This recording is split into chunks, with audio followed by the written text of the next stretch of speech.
Well, Gamescom is started. We went through opening night live. We watched all the great announcements with Jeff Keighley. I responded. I've got a short out there about The Witcher. I just put out a short this morning about the fact that Rockstar has officially responded to the GTA 6 leaks. I did actually not expect that. Not only did they respond, they apologized. So I'm sure sort of the preamble to Xbox kicking off today for Gamescom is probably going to be about that. I know some people are tired of the GTA 6 leaks conversation, but it's probably the biggest game to come out in a really long time, and they suffered one of the biggest leaks that we've ever seen in a really long time.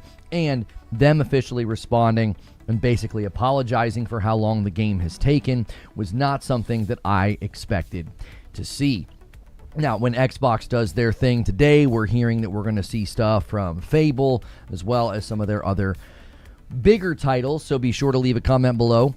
What did you think of the event? We will also be covering the Future Game Show today.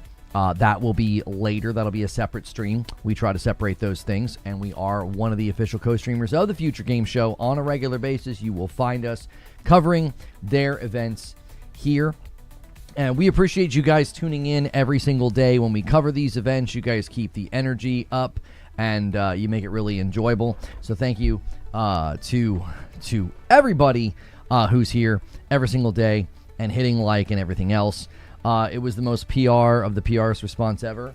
I actually don't know if I agree with that. I thought it was pretty significant that they apologized that the game has taken so long. They're essentially, and this is just my opinion, obviously, I feel like they're speaking directly to the people that are saying, man, you guys kind of deserve this. You wouldn't show us anything. You made us wait all this time. And I think they're kind of speaking to those folks to be like, listen, we're sorry it's taken this long, but this is not how we wanted you to see the game, right? I think the idea that this is like somehow good or something. Somebody left a comment and they said, none of the channels that I've seen cover this have talked about why this is bad. And I'm like, I didn't get on a hobby horse about this, but I also didn't, brush over the fact that this was wrong and shouldn't be happening. I think that was in most, if not all of my coverage. I just think in general, we didn't really stay there. We kind of talked about the significance of it. And Logic is going to kick off the day with the first renewed member. Thank you so much for getting us to 169. That's a lot of months. Thank you for continuing to make content. Well, thank you for 53 months of support. Guys, if you've never done a membership before, try it out. Logic just renewed his. The entitlement of gamers will never cease to amaze me.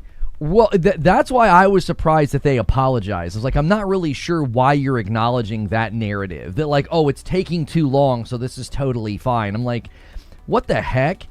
Would people have been okay if that happened to Silksong? Silksong said virtually nothing after announcing. It kept getting pushed back further and further and further from when everybody expected to see it. I don't think anybody would have celebrated those guys getting hacked and having their stuff stolen and then exposed in this sort of a way. I you know what I mean? The Witcher 3 Remastered has me in a chokehold. Lone Wolf, when are we going to play all these games? Like, when? What in the world? Like, I looked at it, and I thought, this is literally everything I wanted them to do with The Witcher 3, because that was one of the reasons I tapped out. It wasn't just because I was a Destiny streamer. Like, the combat was starting to hook me, but it always felt a little clunky. It always felt a little, like, not great. And even people that like the game will concede that, like, yeah, the combat's not really the centerpiece. Witcher stole the show. It really did. It really did. All the Souls-like Monster Hunter. Also, the Souls-like Monster Hunter game. Oh, is that the one you could, like, play together? That one was called, like, Notice Fall. Is that the one you're thinking of? Can't wait for GTA 6 show tomorrow. I'm very excited. Very, very fun week to hang out with you guys. Make sure you're hitting like as you come through. That really helps the stream. It helps us to meet more people. And make sure you're celebrating your renewals, your primes, and all of the rest. I'm pretty sure GTA 6 would have been hacked regardless if they showed and when. Rockstar apologized after the last delay, too. Right, apologizing for a delay is different than addressing leaks and apologizing. I think those are different things, right? I mean, you don't have to agree, but that's my view of it, is like, this is different. I'm really surprised that they acknowledge the narrative that, like, oh, it's taking too long. that was surprising to me. I don't know. I mean, maybe I'm looking at this upside down. Z Dude with 41 months. Let me add it to the total. We're at 170. We're a 5 bomb away from the next milestone. Perfect time to steal. If you gift 5 members right now, we'll hit 175. You can steal it from the other team. Twitch and YouTube competing. Pump for Resonant. And a single, again, gets added to the total. Thank you so much for the renewal, Z Valor. 2 months of members. Love to see a 2-month membership. That's great. Jumping back in. Howdy, Lucas and company. Hello, good morning, Bronco. Good to see you. Asking for 50 million crypto trading volume. Yeah, I mean, the crypto part of it also. Again, I the part about this that surprises me is I did not expect them to speak to it, and I did not expect them to apologize either. That was pretty shocking. Mike says, Lucas, how does the co-stream work since the GTA stuff will be on Netflix? Are you allowed to do that? I'm basically just going to do a watch party where you're watching it and I'm watching it, and we're all kind of, doing our own, saying what we think and reacting. But no, I cannot show it to you. I cannot show it to you. My wife scheduled a dinner. I actually forgot that when we rescheduled the dinner, we actually moved it. And then when we rescheduled it, I completely forgot that this was going on. So I'll be able to do the thing at 3. I'll shut down. I'll record my own thoughts and what I think and blah, blah, blah, and we'll publish that video as soon as we're able to, like at 6 o'clock whenever everybody else can show it. We were going to do a live reaction when that became available, but we've got a dinner, and I was like, I just wasn't paying attention when we did that. I think it'll be just fine. We can premiere that video so you guys can be in the chat, you can be talking, you can be, kind of vibing around what happened. I just won't be able to do a live stream, which will probably serve our aims anyway. Like, we're going to be live all day kind of talking about it, thinking about it, breaking it down after it hits Netflix. We'll be in here dialoguing about it, and then I also will have an upload. We're trying to do both right now. We're trying to have good live streams as well as good uploads because that's what you're supposed to do on YouTube. We were a little too one-sided for a while there, only doing live stream. So you may notice more regular uploads and shorts are hitting the channel. Yeah, I saw TGG posted that he actually went to Rockstar North and is going to have a bunch of things to talk about. That embargo drops today. I'm sorry, that embargo drops tomorrow. Biggie Smalls with 13 months of Prime over there on Twitch. Thank you so much for doing that, Biggie. Good morning, Lucas. Good morning, Pickle King. How are you? Nice t-shirt, man. Thank you. I've been meaning to replay The Witcher 3. I always felt like I missed out on a masterpiece, and I knew I would never be able to go back and go the distance because I knew the combat would just turn me off. Like, I've played too many games from, like, today. Now, I'd love to see a breakdown of exactly what they've done because I thought it looked great, and they talked about, like, it's going to be more fluid, more fast, it's going to feel like a modern game, and I'm like, that's precisely what I always wanted them to do. I didn't want to jinx it. Yesterday, before their DLC announcement, I was thinking in the back of my mind, man, it'd be great if they went back to this game and messed with the combat. Biggie with the double dip, hitting 39 months on YouTube with the Member Plus. I appreciate that very much. We're 2 members away from the next milestone. Thank you, sir. I did not get a chance to play the new Onimusha demo. We had soccer practice last night, and then my friend's going back home. He's probably already on a plane. Excuse me. So we went and hung out with him last night just to say goodbye. So I did not get a chance to play the Onimusha demo. I really need to finish Black Flag because the Resonance Plague Tale comes out this week as well, and I really want to dive into that one. That's tomorrow, I think. So yeah, excuse me. The deluge is here. The flood of games is officially here. I'm not going to be able to stay on top of all of it. Jay with 39 months. Thank you so much. That's a VIP renewal. And Breezy's going to land the plane on 175 with a 2-month renewal. Thanks for jumping back in, Breezy. I'm loving to see these 2-month renewals. That means you signed up last month and you're coming back for more. Jay says almost 40 months. Let's go. Witcher 3 Remastered looks awesome. Now I have to go back and finish it. And then a 28-month renewal with Prime from Angry Pete doing a double dip. Appreciate you so much, guys. You're going to fall so far behind. I know, dude. Especially like busy dad coaching a soccer team. Yeah, I've got plenty of time to play all these video games. A 9 out of 10 early review for Plague Tale Legacy hit Metacritic. It says, while Amicia and Hugo got closer to my heart than Sophia, gameplay-wise, I like the prequel even more. The versatile sword fights, I don't have to read any more. I'm very excited for it. And Control Resonance, Control Resonant looks better and better every time I see it. Golly, there's so much coming out. I did not see any noticeable improvements in The Witcher 3 combat, judging from the images shown yesterday. Well, that's why I said I think they would need to do a breakdown. They were descriptive, but it's going to be really hard to communicate that with a couple of clips. He was moving from a couple of enemies very quickly and then, like, chopped the head off or whatever. And I thought it looked great, but also, if you watch footage right now, it looks great. When's Future Game Show? 1 p.m. Xbox is going to start doing stuff in about 10 minutes. Feed Chicken with 46 months. Thanks so much for jumping back in. I appreciate it. Forget GTA 6. Stage Tour is my most anticipated game of 2026. I can't believe they're bringing back a game with like actual physical microphone, guitar, all the things. I was pretty shocked. They improved a lot. It's difficult to see until somebody talks about it, demonstrates it, or you're actually playing it yourself. Because it did just look like Witcher. Like it looked like the game. It didn't look like they changed it into something else entirely, but until you're playing, it's going to be really tough to tell. Now, you could tell when they showed the skill tree, I was like, that looks great.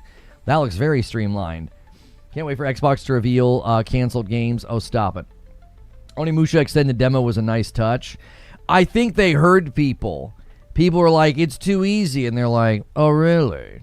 Gunnar says, as a father whose daughter's in sports and doing house projects, the new game's coming out. Going to be a backlog for sure. So much. Gaming's not dead. I don't care what they say. That's right.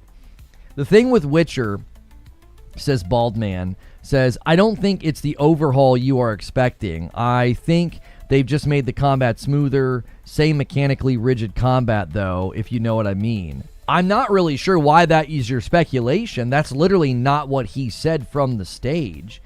He didn't say smoother. He said we want it to be faster, more fluid, and we want it to feel like a modern game. That doesn't sound like what you're describing. That's what I said. I would love a breakdown, because if not, we're just in speculation land, which I think is fair to do. But until they do a demonstration, it's hard to know. I think they've done more than what you're saying just based on the vocabulary that he used. Smiley says, Lono, I don't know if you saw, but for Love Song game that was shown yesterday, it's also coming to PS5 as well. Strange that it wasn't on the end card. Is it coming to Game Pass? It could be part of Game Pass marketing. Maybe Xbox paid for them to not show the logo. I don't know. If it's a day one Game Pass game, it's possible. I would imagine that they're going to start targeting smaller games for Game Pass because I think the spending on that has been reined in a bit. CD Projekt Red and Rebel Wolf are releasing in the same month. That's funny. Yeah. Yep. From the clips, maybe faster, going from enemy to enemy quicker, but with simple light, heavy, with more finisher animations. Just my speculation, though. Yeah, and I don't think it's unfair to be cautious, to be like, I don't know if it's going to be a completely different game, Lono. I think caution's totally, fair. My pushback would be, why would they bother going back and doing this if it wasn't going to be significant? Does that make sense? Kind of keen for Time Twisters. Yeah, another fully dedicated co-op game. We're seeing a lot of those. Orbitals comes out in like a week for the Nintendo Switch 2. I actually hope Orbitals eventually lands on all consoles and PC because I think it's very charming. And it's kind of becoming a media darling. Like if you're paying attention on Twitter, people are already really, really in love with the game. So cautious for a free update. Well, cautious in the realm of like, don't get your hopes up. Don't be like, oh my gosh, I can't wait to put 100 hours into a game that the combat always bothered me. I don't mean being like, economically cautious. I'm saying just be cautious. It's okay to be cautious to be like, oh, it's not going to be a completely different game, Lono. Like, I think that's fair. Witcher 3 just needed more weighted combat. Star Wars Zero Company's landing at, what is that, an 86? Yeah, that's an 86.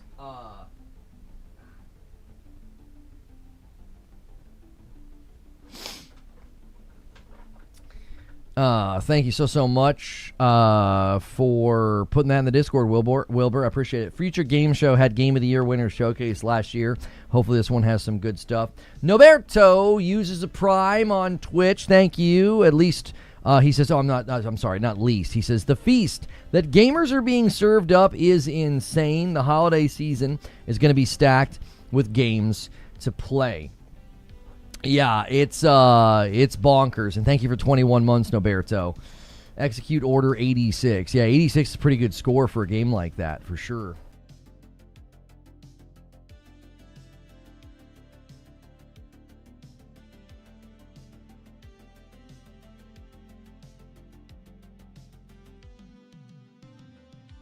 Sorry, I'm trying not to sneeze on the microphone, everybody. How did Witcher 3 become so acclaimed back then when nowadays everyone hates its combat? What changed? That's a fair question. I mean, obviously, it's difficult to speak for like a collective thought or like a collective conclusion. I'll attempt to, though. Darth Nihilus, thank you so much for 6 months. The RPG depth and the storytelling is really unmatched, especially back then. What are we talking? 11 years ago, okay? Even today, it's difficult to find a game with that level of care and thought just in side quest story writing, the voice acting. There is a lot, okay, to like. Now, it did launch a little glitchy, little buggy. They smoothed all that over, and then they did the DLC. I think, did they make the DLC free or something? They did something to win back goodwill. CD Projekt Red certainly has a history of being like, oops-a-daisy, we kind of made everybody upset, let's win back goodwill. And I believe they did that with The Witcher 3. They did something with the DLC. My memory is betraying me here. I don't remember exactly what they did. I feel like they made it free. They had 16 pieces for free DLC. Yeah, they did quite a bit. Yeah, like the Red Baron quest, I think is his name. Like, it's very, very cool. Lots of depth. And I think that's why people thought, man, oh man, this game's ahead of its time. Back then, you also have to remember, 11 years ago, you didn't have this expectation for combat that we do today. There have been transformative games that have really elevated what people expect from combat. Now, you could look at a game like Sekiro. I think you could look at a game like Tsushima.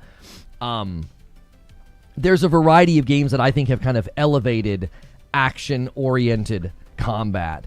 And now when you play a game like Witcher, you're sort of expecting it to do a good job. You're expecting it to, like, be significant. Does that make sense?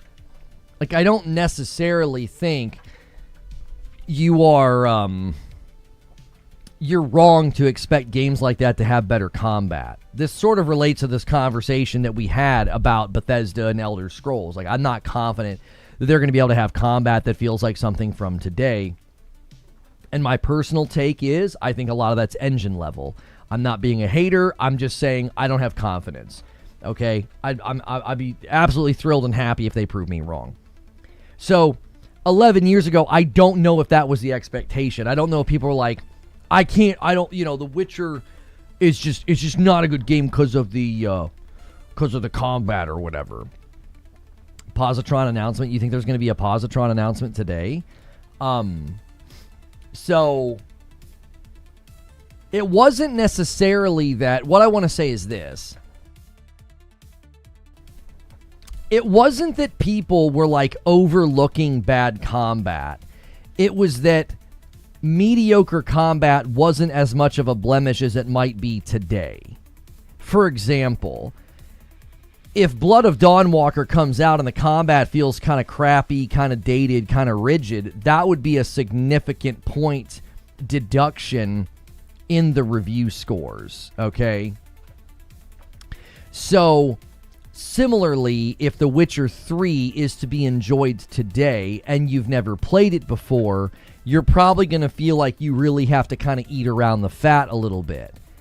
That's not necessarily true if they're able to, upgrade the combat and everything.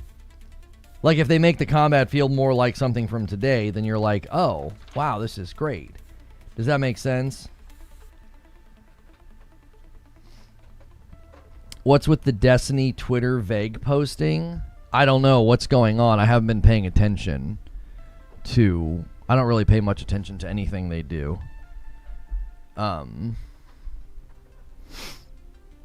Fable's combat looks like it needs some work. Yeah, Fable's combat would be an example of a game that we've looked at that I feel like, okay, I see you've got decent base parts here. You're really going to have to make this better. It needs to be significantly elevated in order for it to work. You know what I'm saying? Like, I don't necessarily think that we're dealing with a game that's going to be like bad, but I do think they're going to have to polish some of that. Like, I don't necessarily think people are going to be approaching a game like Fable and thinking, oh, it's totally fine that the combat doesn't feel great or looks clunky and kind of not great. I think the biggest dilemma facing Fable is it's in an engine that wasn't really intended to be used in the way that it's being intended. I'm sorry, in the way that it's being used. So they're probably having to build a lot of things from scratch. Character movement, animation sets, impact of whatever it is that you're doing, swinging an axe, swinging a hammer, blah, blah, blah. These are all things that have never been, that the Forza Tech engine have not been used for before. So that's likely why we're seeing, what I would claim is combat that needs some work. It just doesn't look very good. Cross, Mactix, and Fallout all started being vague and sus about Destiny. Tassie said something is happening, which isn't marathon related. Dudeness with 50 months, thank you very much. Jumping back in, putting us at 180. We're exactly a 20 bomb away from 200. It'd be a great way to kick off the day. Who wants to steal it? Thank you so much, Dudeness, for the setup. I would not be surprised if there's a Destiny 3 announcement coming. I have it on very good authority from a former employee. Destiny 3 was, in fact, in incubation. It can be taken out of incubation. I see nothing else for that company to do worthwhile. I think Marathon is dead. I think you have to put everybody onto Destiny 3 and start to even maybe bring in support from other studios. That's been my take for a while. So, how has Sony continued to skip Gamescom without being criticized by the media? I don't know. They typically have more of a presence at Tokyo Game Show. I think this is a very common practice. They do a stronger presence at Tokyo Game Show versus Gamescom. So, we've got 1 minute until the show starts. Guys, go crazy on the like button. It's harder for me to call for likes once the thing is going. So try to get us to 200 likes. Once the show is running, I will consistently pause the ads because I know that disrupts things. So do me a favor. Show support to the channel if you appreciate me doing that for y'all. And if I forget, just remind me. Lono fired up the Onimusha demo. The new boss is challenging. Like I said, I think they took it personal that people said the game was too easy. They were like, all right, fine. Here's more. You know what I mean? I think they took that personal. You can unlock a secret boss. Oh, really? When you have CD Projekt Red doing what they're doing, kind of puts the lack of what Bethesda's doing in perspective. It's hard to get excited about that studio anymore. All right, everybody, quick, do a scramble on the like button. Make sure you've hit it. The show's starting in 5 seconds. Thanks so much for being here, and make sure to celebrate your renewals. Peggy 18. Ha, I knew it. I'm a prophet. Lots of 18. I think they're kicking off with Gears. It's known as Cathedral City, the metropolis on the Rhine, or simply Cologne. But for the next 4 days, a Brit like me would say Cologne is the epicenter of gaming, as hundreds of thousands of developers Publishers, artists, and fans converge on this bustling German city for the biggest gaming event in the world. And of course, Xbox is at the center of it all as me and my fellow Xbox On cohorts catch up with some of the minds behind the games making headlines and wish lists. Plus, we've got some Xbox news coming up that you're not going to want to miss. So, keep it here as we bring you wall-to-wall coverage of the must-play games, updates, and fan-favorite franchise coming to a PC, handheld, or Xbox console near you. Now, speaking of Xbox consoles...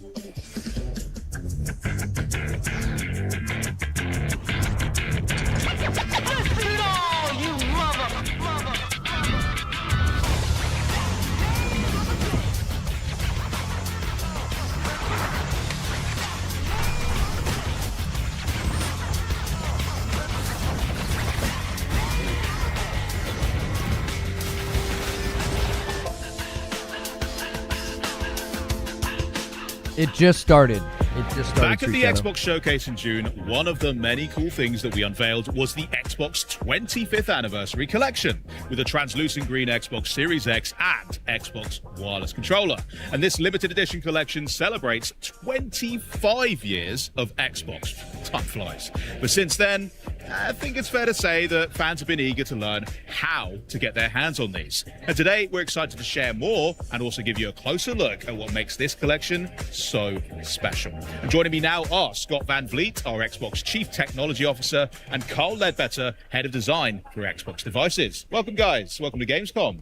Henry, thank you for having us here, man. Yeah, thank you. Absolutely. It's my pleasure. And Scott, in particular, welcome to Xbox, because you only just joined us a few months ago as our first ever CTO. Why don't you break down for us, what does a CTO actually do? Yeah, well, first, I've been a fan of Xbox since day one.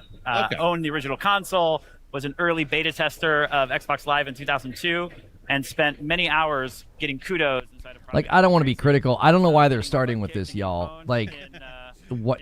This is a weird thing to start with. And playing games like Hunter, The Reckoning, and all other types of games like Morrowind and others that spent countless hours playing on this device. So to be here as a CTO of Xbox is just an incredible honor and an incredible opportunity. Now, in that role, I'm really a maker, if you think about it. I started my career as a software engineer and a builder of devices. But really, I'm focused on making and building great experiences for our players. And so that includes building the hardware that Xbox produces, as well as the software that runs on our devices, the developer ecosystem and the platforms that developers use to publish their games and their technology on our platform. So really kind of the end-to-end system that helps bring value to players. Amazing. Yeah, so very much a connective kind of tissue that helps all the teams communicate with each other and just deliver great games on great devices. That's everyone. Right. Awesome. Carl, you've been here a little bit longer, right? I've been here a little while, yes. Yeah. You come with the furniture now, I think. Yeah, yeah. I think I need my own anniversary edition. But I will say one of the things that, having been at Xbox since the beginning, like one of the first products I worked on was the design of the controller S. And this was in response to the Duke. The Duke is awesome. I know many of you out there love the Duke. It's very endearing. I got big hands. It's perfect for me. Bingo. So the first challenge we had was how do we get the controller to fit in more hands? So the response to that was designing the controller S. That's where I started. I really love the fact that, because I remember when there was more deep dives on the Series X and S wireless controllers, that a lot was made of how much data was captured just to make sure that it fit even more hands. So the fact that that's a through thread since the beginning of Xbox is really cool to see, and something that's continually iterated on. That's awesome. Well, before we dive in and learn a bit more about this incredible collection, Scott, you've got something you wanted to share? I do, Henry, and I'm really excited to share that starting tomorrow, our fans will be able to pre-order the 25th anniversary collection of our device. Amazing. Let's go. Oh my gosh. Nice. Everybody stay calm. Don't get too excited. Well, there's a little bit additional details there. In addition to the pre-order tomorrow, some of our most loyal fans would have already received an email this morning with early access to pre-order starting today. No way. An email, guys. Yeah, you should check. It's just so hype. Do that later.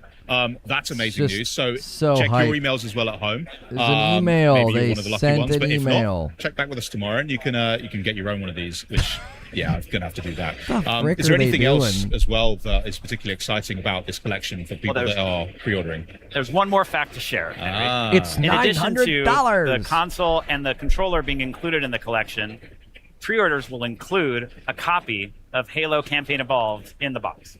Settle That's where it all down. began. I mean, I love Halo. Just I love the controller stop. too. Oh my Is it gosh. possible for someone to be able to purchase just the controller on its own? Absolutely. He's Again, cooking. starting today, customers and our players can choose to pre-order that device, the 25th anniversary special edition controller, starting today. Nice. I think I will have to because I want a second one to go along with More the pre-orders. console itself.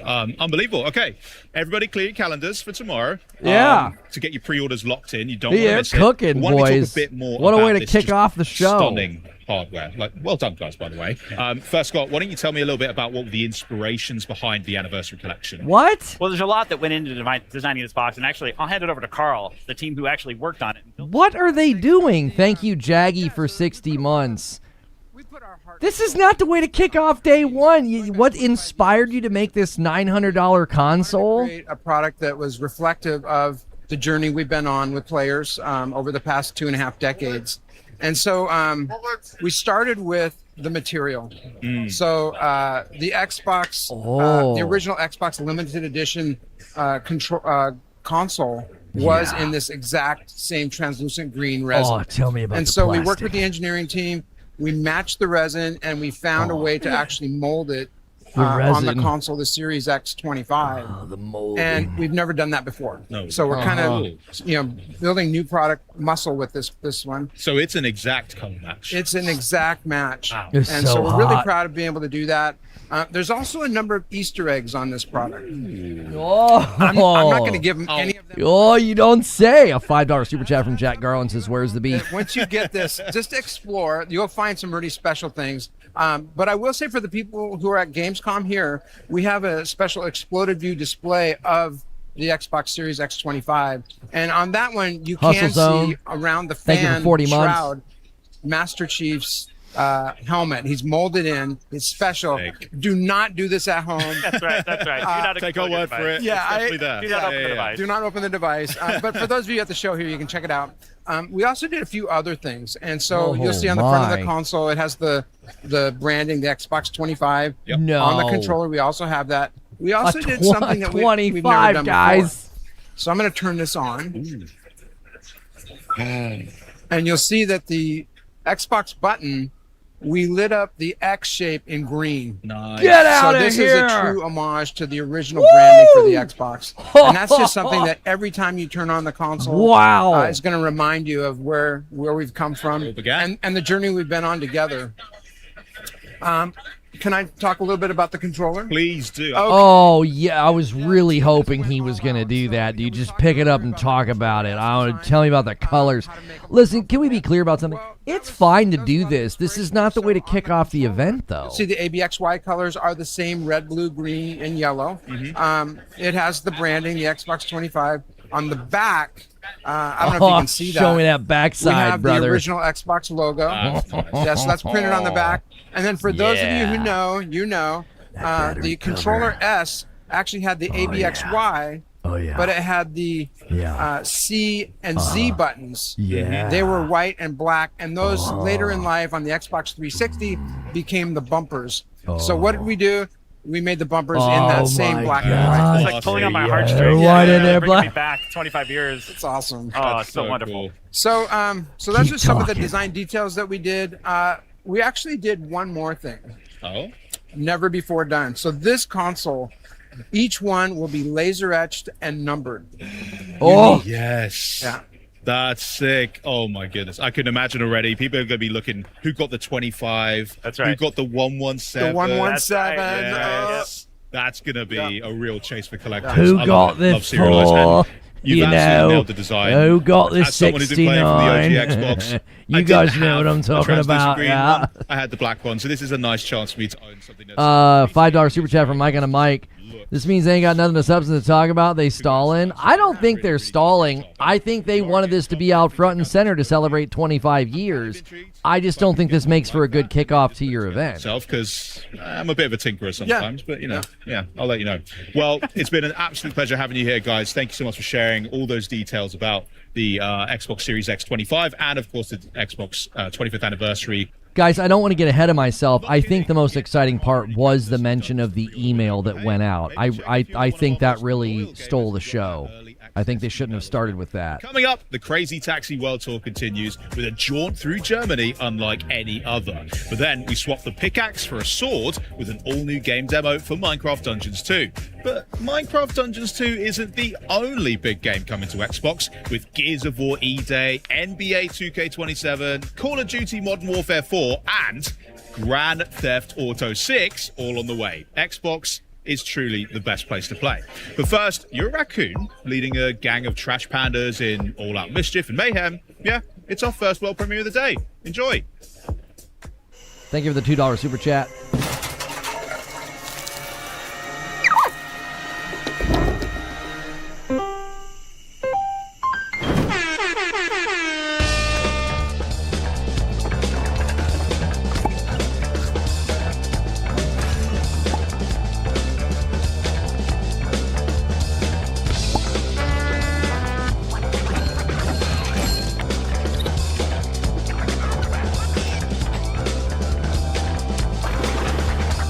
Yo, thank you, Spirits, for 39 months. Guys, keep checking all your renewals. I didn't really set good expectations today, y'all. I'm sorry about that. This isn't really a showcase. It's more of like a sit-down and talk case where they'll intersperse trailers and commercials like this. I still hope that they would do a better job this year with, like, pacing, like kick off with something pretty awesome like Gears or something. Yeah, I don't know why they started with that. This is fine. I mean, goofy and fun games like this is totally fine. But again, I don't know why they started off with that. A $2 super chat from Low Key says, Xbox needs to fire some shots at PlayStation. I mean, I just don't think that Xbox considers that worthwhile because PlayStation's where they're going to make most of their money on a lot of their titles. Like, not all of their titles, but like a lot of their money is going to come from the PlayStation platform, so there's not really a reason to take shots at them. So.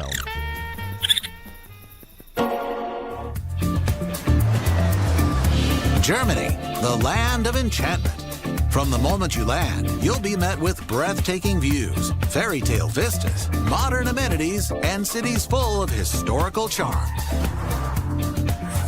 When's the Netflix event? Tomorrow at 3 p.m. in the afternoon. By car. Eastern time. Experience historic villages, modern art, delicious sausages, fantasy castles, magical holiday markets, and pointier castles. The charm and atmosphere of the natural beauty is only beat by the colorful locals you'll run into along the way. These interactions can be quite magical.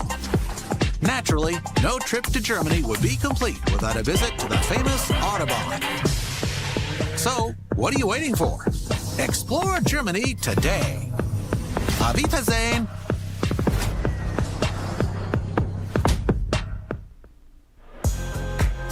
Welcome to the home of Minecraft Dungeons 2 at Gamescom, right here at the Xbox booth. It's a beautiful scene with the seasons changing as fans wait their turn to get hands-on with the demo. You can see the booth is celebrating the brand new dimension for Minecraft Dungeons 2 that was announced last week, known only as gameplay, and there's no waiting in line for you. Charlie's got the controllers warmed up and ready for a live playthrough. Somebody said, why would you buy the $900 25-year edition with the Helix on the way? Because when it premiered back in Charlie's great, by the way. She's a great host. I think it's because they know their hardcore fans will buy it because it's a collector's item. for veterans and a great couch co-op too. So here to bring us the next chapter in Minecraft Dungeons, please welcome Minecraft Dungeons 2 creative director Mons Olsen, executive producer Andreas Skoglund, and production director Nathan Rose. It's lovely to have you here, guys. Collectively, how are we doing? Thumbs up? Doing Great. so good. Thank Really you. good. Yeah. Thanks It's for great having to be us. here. Amazing. Right. So, Mons, I'm going to come to you first, and I'm going to ask you potentially the most important question of the whole day, okay? What kind of game is Minecraft Dungeons 2, and how does it build upon the world of Minecraft? Okay, so Minecraft Dungeons 2 is an action RPG set in the world of Minecraft. You fight familiar enemies and new enemies. You collect lots of treasure, and you can do all of that together. So you play up to 4 players, either in couch co-op or online play, or just mix the two together. And co-op's a huge element of the It title, really right? is, yeah. Yeah, amazing. And we're seeing such amazing footage here that we've seen already. But one of the things I really want to dive into, because we have a live demo today, how very exciting, is the character customization. Because this is Thank you, C Money, for the 5-bomb on Twitch. right? Yeah. So we're seeing the new inventory here. There's a few things that we have done to it. The armor slot has been split up into 1 from the first game, into 4 slots. Love Helmet, that. That's chest I plate, like leggings, that. and boots to Just match like Minecraft? regular Minecraft. Yeah. And more loot gubbins to Exactly. pick up. More loot, Yeah. more ways to customize. Exactly. We've added a new item slot called talismans. And talismans give you passive bonuses that specialize you in a particular playstyle. So if you want to customize your playstyle, you equip these. You see that some of these have experience. So if you go up to one of the equipped ones, they level up with you. So as you play the game, okay. as you invest more time into it, these talismans upgrade and become stronger. And for example, there is the Tasty Bone, which gives you a wolf companion that fights alongside. Good, he's back. I'm very happy. And you can switch these in and out to match For the sure. playstyle, yeah? Yeah. I know that's a huge emphasis for you Yeah, guys, your expectation for today should not be some big main stage showcase. It's interviews and new gameplay. Like, we haven't seen any of this yet for Minecraft Dungeons. So you're going to see that for all the games on the list today. Fable, Gears, all of Go it. upgrade some of his loot at the blacksmith. Some of these have slightly lower item power, so if you just want to bring them up. Beef them up a bit. And at the blacksmith, you can also, like, the gear spawns with random effects, and you can swap those out as you like. Okay. So you can spend this special currency called the Echo Shards to re-roll your effects that you have on your gear to specialize your character. So you can still grind for like the legendary style, like the look of the loot that you want, Sure. but then you can come back here and refine it with this additional currency. right, yeah. Wonderful. Okay. So what are we going for here? What are the options? I think we have a build that has a little bit of... Yeah, we'll also be covering Future Game Show today. They usually have a really great event with lots of trailers. It's like a mini showcase. So the melee weapon here is unique. It's a very powerful item that has additional like melee boosts of different kinds. You have a set of feet that buff like companions, so things Okay. like the wolf. Yeah. Do you want to go look at some enchantments, Nathan? Ooh, Yes. yes, definitely. So talk us through the enchantments. If there's anyone who hasn't played the first one, how does that work in the world of Minecraft and Minecraft Dungeons? Right. So to further specialize your gear, you can put enchantments on it. So you collect enchantment books out in the world. This is a change from the first game, Of course, yeah. where you had enchantments built into your gear, and now instead you collect these books and you can. Lono's a mini showcase. Yeah, whatever, Zubair. Oh, wonderful. Nathan, take your pick. Okay, I'm gonna go with Inner Mines on my main hand weapon. And what does that do? Weapon attacks deploy 2 mines that explode in proximity. Ooh, that does sound very good. Great ag control on that. And so now, whenever he does jump attacks, also new to the game. Ooh, or- okay. Oh, jump combo attacks. That's swing multiple awesome. Times, Ooh, that looks awesome. then you'll see these enemies pop up. And as a personal favorite, My wife and I had a pretty good time with this game. We made it pretty far. When we tried to play with the kids, it just scaled and just got unfun because the bosses would just be so difficult for us. obsessively with my family. It was the first game really that my daughter got into. With a couch co-op, really came to us here. We even gave it a nickname. If you guys are interested in hearing a little, you know, Please. maybe you can rebrand it. We called it Minicraft Dungeons. Oh, Let me know if it I love sticks in that. the office. No, it's I good. imagine It's good. it It's good. doesn't. It's good. But We'll yeah, adapt I loved it. And should we head out yeah, into the world and if we get a could few make my more dreams players come in? true, All right, play let's it, join. that'd be great. So we're gonna travel to an outpost in the forest area here, and then I'll start. I'm gonna choose this guy. Beautiful. Okay, and me. Charlie? Here we go. I'm going to go for you. Lovely. I'm going to pick a character as well. Beautiful. Here we go. Very quickly, that map was an interesting thing. Instead Someone of going says on to a specific Minecraft place Dungeons to will table, outsell everything PlayStation puts out this this year. disconnected world I mean, it's where you Minecraft, so yeah, it'll probably outsell a lot of stuff. I mean, lifetime sales of the main game's like 20-something million, do isn't it? any of the other new Like the Minecraft Dungeons game. Sure. So what we did is that we took the original Dungeons 1 and we listened a lot to the community, what they loved about it, and we smacked a big old layer of freedom on top of it. Love that. So we want for Dungeons 2 that players have the freedom to play the game they want to. So Mons talked about, you are what you wear. So depending on how you equip, you can play the game you want to. Oh, my loot's in Yeah, I will say the lighting looks really good. I think the color's a little off. Whatever capture method they're using, it's a little muted. It'll probably look better on your television. I think the capture card's doing that. Procedural generated dungeons and whatnot. And lastly, we also want dungeons to be, you have the freedom to play it with your friends the way you want to. So we put a lot of emphasis on building out our co-op feature set. Absolutely. I mean, you had such a huge... Minecraft 2 might outsell everything Sony does. Well, Minecraft Dungeons has done incredibly well. I mean, it sold over 20 million copies lifetime, so this will probably do very well. I mean, it's Minecraft, y'all. Like, the audience for this game is enormous. You know what I mean? The first Minecraft Dungeons was really enjoyable. I played it a lot with my wife. I mean, we'll probably play the heck out of this. We wanted to tap into all of those things. Is there one feature in particular that fans were really wanted Mons the most? mentioned it. We Oh, jumping dear. is a big one. I've got you. Someone But protect all in me. all, we Thank really you. want the game to be approachable for new players to the sub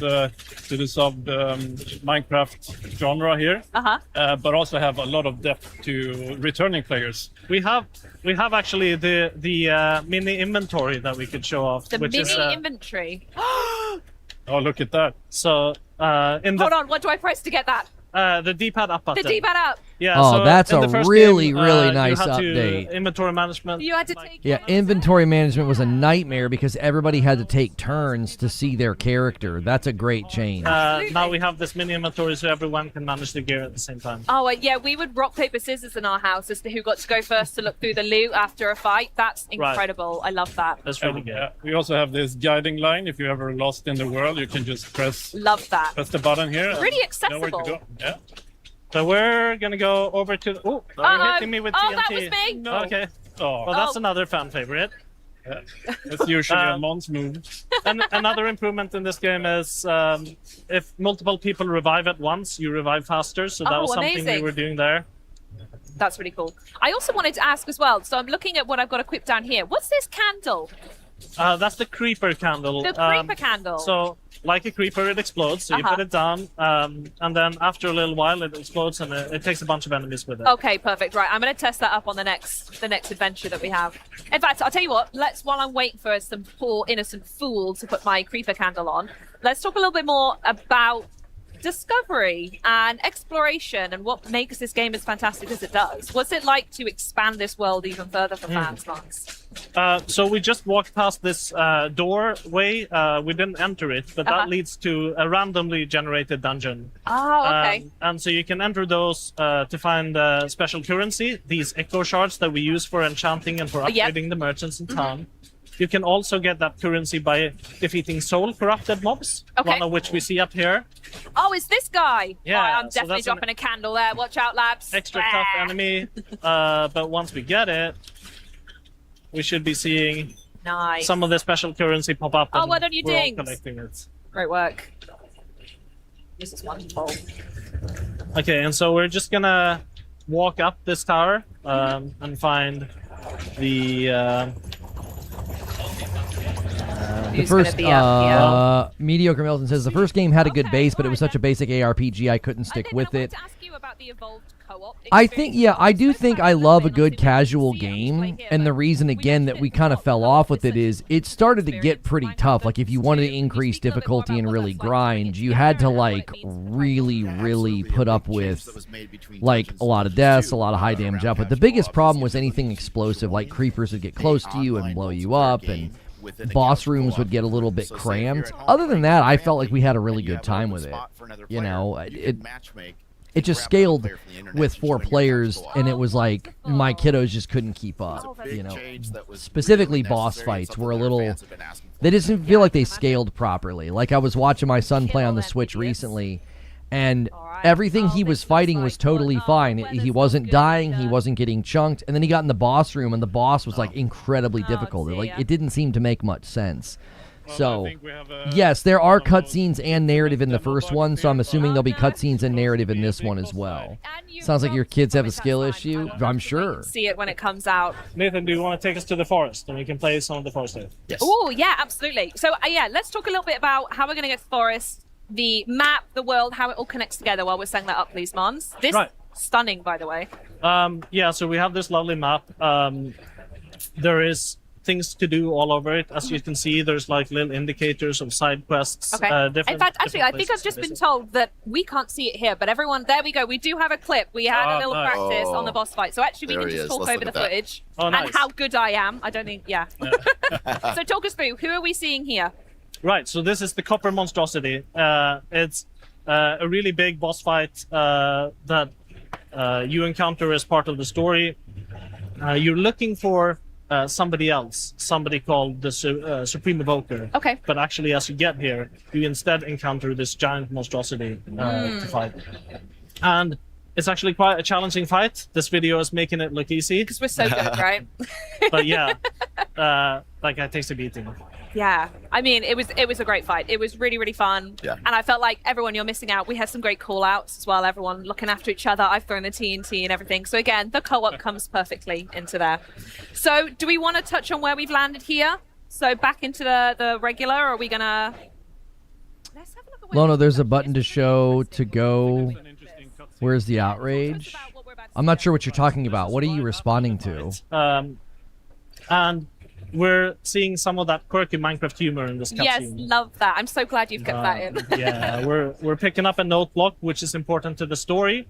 We'll go into more details on that later, but as you can see, it's that easy to just...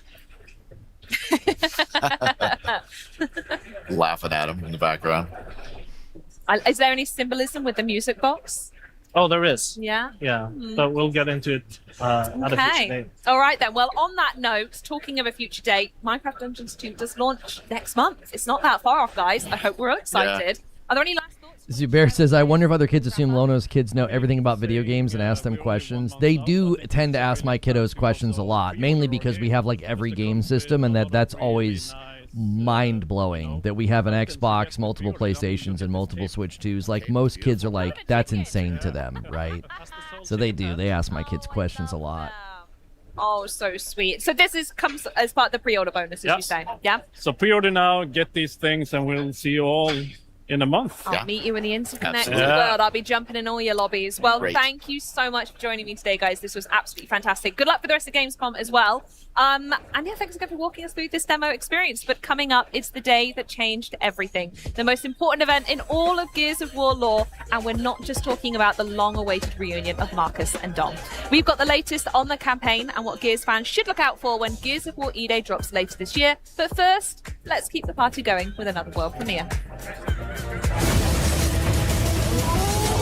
Know you what it is to behold the world's ending?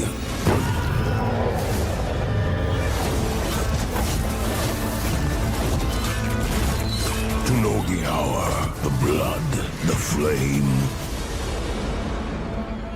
I do. Odin is waiting in Asgard. You shall be my final wager. The Hades clone? The 9 realms. Wield the powers of the gods.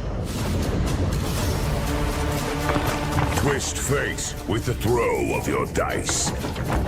You are the last vanguard against Ragnarok. The defenders of... Huh? Oh, it's hard to do it alone? Then rise in Valhalla. Gather your brethren. Thank you. And fight together.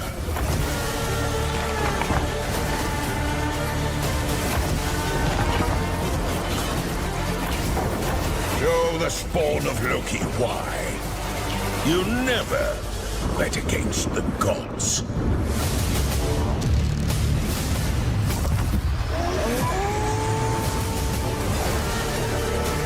Chosen by Odin. My wife and I have been looking for something like that. We put over 50 hours into Sworn, and we loved it, and there aren't good co-op Hades clones out there. And so that one looks really, really good. Thank you for being here, Internet Introvert. Good to see you. Thanks, everybody, for being here. Make sure you're hitting the like button. I am forestalling and pausing the ads to not disrupt the live show. So if you appreciate that, show some support. Tech.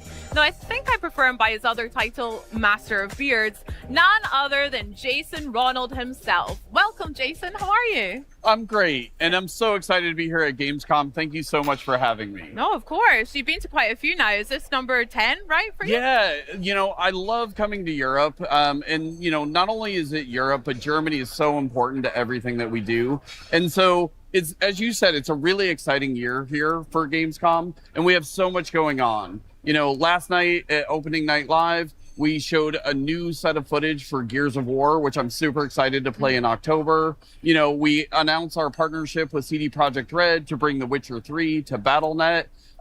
But ultimately, for me, the thing that makes Gamescom so special is just the fans and the community. This is what has made Xbox special. And just to be here in Germany, to celebrate with the community and all of these great creators, it's just such a great time to be at Xbox. You're so right. We've got a lot to celebrate tonight at FanFest as well. Looking forward to that. Exactly. FanFest is one of my favorite things to do. It started here in Cologne, and it's just going to be great to spend time with the fans tonight. 100%. Can't wait. Now, speaking of the fans and also the community, there's a lot of players that take, obviously, great pride in their gaming collection, especially here in Europe. We know that Xbox players have stacks of physical games. I like to organize mine alphabetically and have a couple of collector's edition, Doom Slayer and Master Chief looking down, guarding all my precious loot. Yep. But there has been a lot of conversation lately around ownership and also rights to the games that you buy. So Jason, what do you make of it all? Yeah, very similar to you. Like, I have a large physical collection. I have my own collector statues. Heck yeah. So today we're bringing a new feature to bring all of the benefits and the flexibility of digital to players who have physical games. Because players have built their libraries of games with Xbox over the last 25 years. Many players, some have bought physical discs, some have bought their games digitally, and many of these games work across multiple generations. And even as technology changes and formats change, your library shouldn't. We have so many special memories tied into our libraries, the moments you've played with your friends, and we want to be able to bring those forward. And that's really about our commitment to game preservation. I mean, that sounds great. I really love the idea of your libraries moving forward with us, but can you maybe walk me through it a little bit? So again, I've got a physical game copy on my shelf at home. What do I actually do with it? Yeah, it's really, really simple. So most Xbox One and Xbox Series X titles support this. So all you have to do is just put the disc into your console. You'll be prompted to redeem a digital license, and that digital license will be tied to your account. And so now you get all of the benefits of digital. So you don't have to put the disc into your console to play the game. If the game supports Xbox Play Anywhere, you can easily play it across multiple screens. And you can even do things like cloud streaming, which you never were able to do previously from a physical disc. Wow. I mean, that sounds sick and also really straightforward. You mentioned just then about supported titles. Yeah. What do you mean by that? Yeah, so we're launching with support for thousands of games, and we'll add more over time. And this is part of why we're launching it with the Xbox Insider, so that we can start collecting feedback, and you'll see improvements over time. But this is really just, when you think about working with thousands of games across 25 years of Xbox, very similar to how we brought the original Xbox games to PC. We're just really focused on giving you more flexibility and giving you more ways to play the games that you've bought from Xbox over many years. Awesome. Sounds like a lot of ways to play. And with this new feature, nothing's being taken away here, right? No, not at all. Your physical discs continue to work as they always have. You can display them with your collector's editions and just celebrate your collection. And it's really about adding more flexibility and providing more choice for you as a player. I mean, I love that. You mentioned having a collection that spans loads of years. I know for sure I've got a game or quite a few that I would never ever want to get rid of. And as we approach Xbox's 25th anniversary, what are you hoping that players take away from this? Yeah, for 25 years, players have invested in Xbox, and the players have really been what have made Xbox special. And so we're really focused on how do we honor that as we think about the next 25 years of Xbox. And so we just really view this as another step in making sure that your library is protected. It can move forward with you as technologies and formats change. And we're going to continue to invest in game preservation and adding new capabilities just to make sure that your library continues to get better as technology evolves. Oh my gosh, sounds awesome, and also very exciting as well. Well, Jason, thank you so much for joining us and sharing that with us today. What they're not going to say is what we know is coming, is that we're headed towards a digital-only future. I would say this is a good thing because you need something as a solution for your physical collection. This is something that I've said PlayStation needs to do. PlayStation needs to step up and have some sort of a solution for people that have discs. Like, will you be able to use those discs on your PlayStation 6? Will there be partnerships with like third-party developers that are going to make like an external drive or something? But this is very clear, like Xbox is saying, we're headed towards digital only, and this is going to be a way to preserve your collection. I think PlayStation needs to have something as well.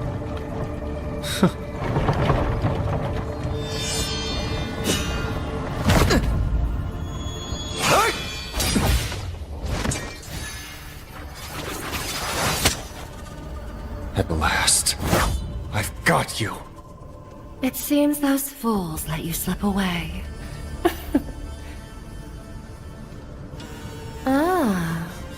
Last time you had a drunk. This time, a cripple. Last time, you ambushed us. We were outnumbered. Today, we set the trap. Knowing that the Lodestar Swordmaster wanted the black gold, how could I not be ready? Ever since that day, my only goal has been to find you. To kill you myself! After all this time, you've still learned nothing. Serving yourself up like this, what a tragic waste of poor Han's sacrifice.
Yeah, the frame rate's terrible. Like, the vibes aren't bad, but, like, the frame rate's awful.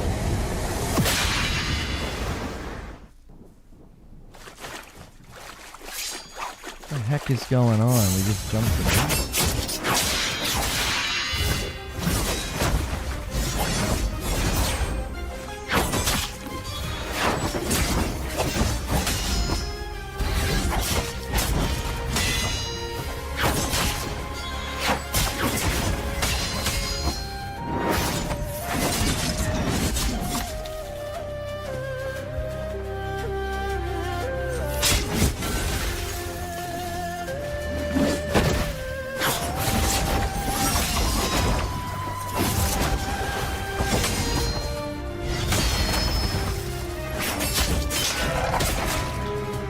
They're showing button prompts like it's running on a PC as well. That's what's so bizarre.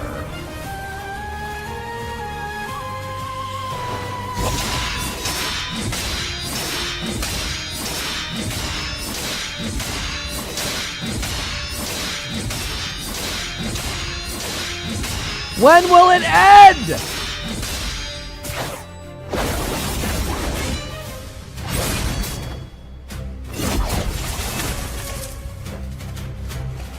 It was like clang, clang, clang, clang. A minute later, clang, clang. Like, gee, mini Christmas.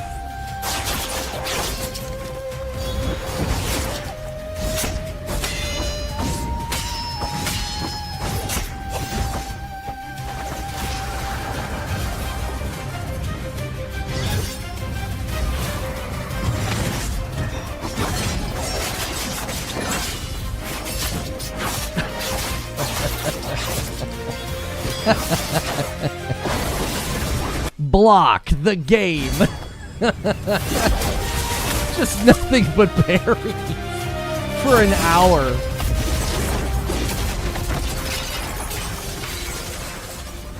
Clang the game. That was awful. Clang, clang, clang, clang. I think you got her.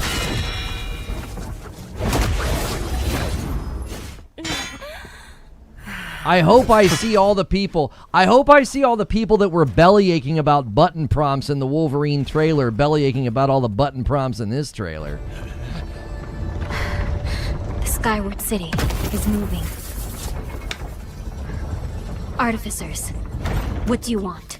Huh? My shoulder's out of place. I see now.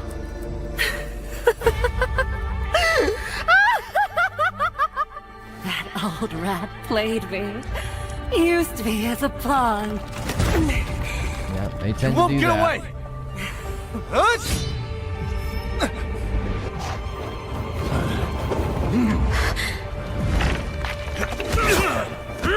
If we take flight, the black gold will destroy the city.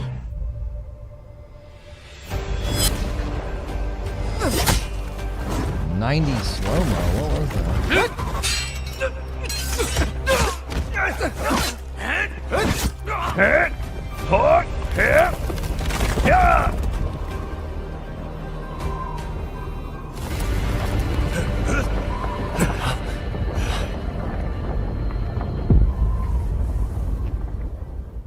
Worldwide players over 100 million. That's a weird name. Wait. Gears of War fans have been eagerly... Wait a minute! Where Winds Meet always looks so good. What the frick was that? That didn't look like Where Winds Meet at all. How is that How is that Where Winds Meet? That didn't look like the game that we've seen in all of the other trailers. What the heck did they do to it? Opening Night Live last night had an incredible story trailer. Can you tell us a little bit about that? Yeah, that story trailer... That literally looked like the game was running on a Switch or something. That was so bizarre. And with that story trailer, we really wanted to show off some new elements from the campaign we haven't been able to share yet. Obviously, Vrak at the beginning. But also, our story is about, the origin story of Dom and Marcus from Bravo Squad. Yo, thank you, Liquid, for 63 months. Zero Company tomorrow, so hype. Yeah, dude. So we got to show a bunch of people that are there fighting alongside you in E-Day. Yeah. Now, you mentioned Vrak, right? Can you tell us a little bit about him? Because he looks mean. Yeah, he definitely is. Yeah. So Vrak is a Locust commander, in the Locust army. If you look closely, you can see that he's got a lot of... That's how it looked like on my PS5? No, I played Where Winds Meet on my PS5. It did not look like that. I remember remarking about how good it looked for an MMO. He has kind of a private army that follows him around called the Scorched Legion. Yeah. So they're, into self-mutilation. There's lots of really dark, kind of nasty stuff that they do to themselves and to the citizens of Sarah. And I think overall, Vrak just represents, he's like the personification of the brutality and the actions that they do. They just want to kill everything they see, including the squad. Yeah, he honestly, when he was just pouring that emulsion over people, I'm just there like, that's horrible. Yeah. But also, there's some of the weaponry and stuff that comes from that squad looks so fun to use. Absolutely, yeah. Now, campaign is a huge focus here at Gamescom. We've got it on the booth over here. Can you tell us a little bit about what people are going to be able to play when they come and play on the booth? Yeah, for sure. So we have a little bit of our beginning of Act 2. So it just kind of starts the morning after E-Day. The squad has just come together, armored up, and they get sent on their first mission. So we get to play a bit of that. It's got this classical kind of Gears.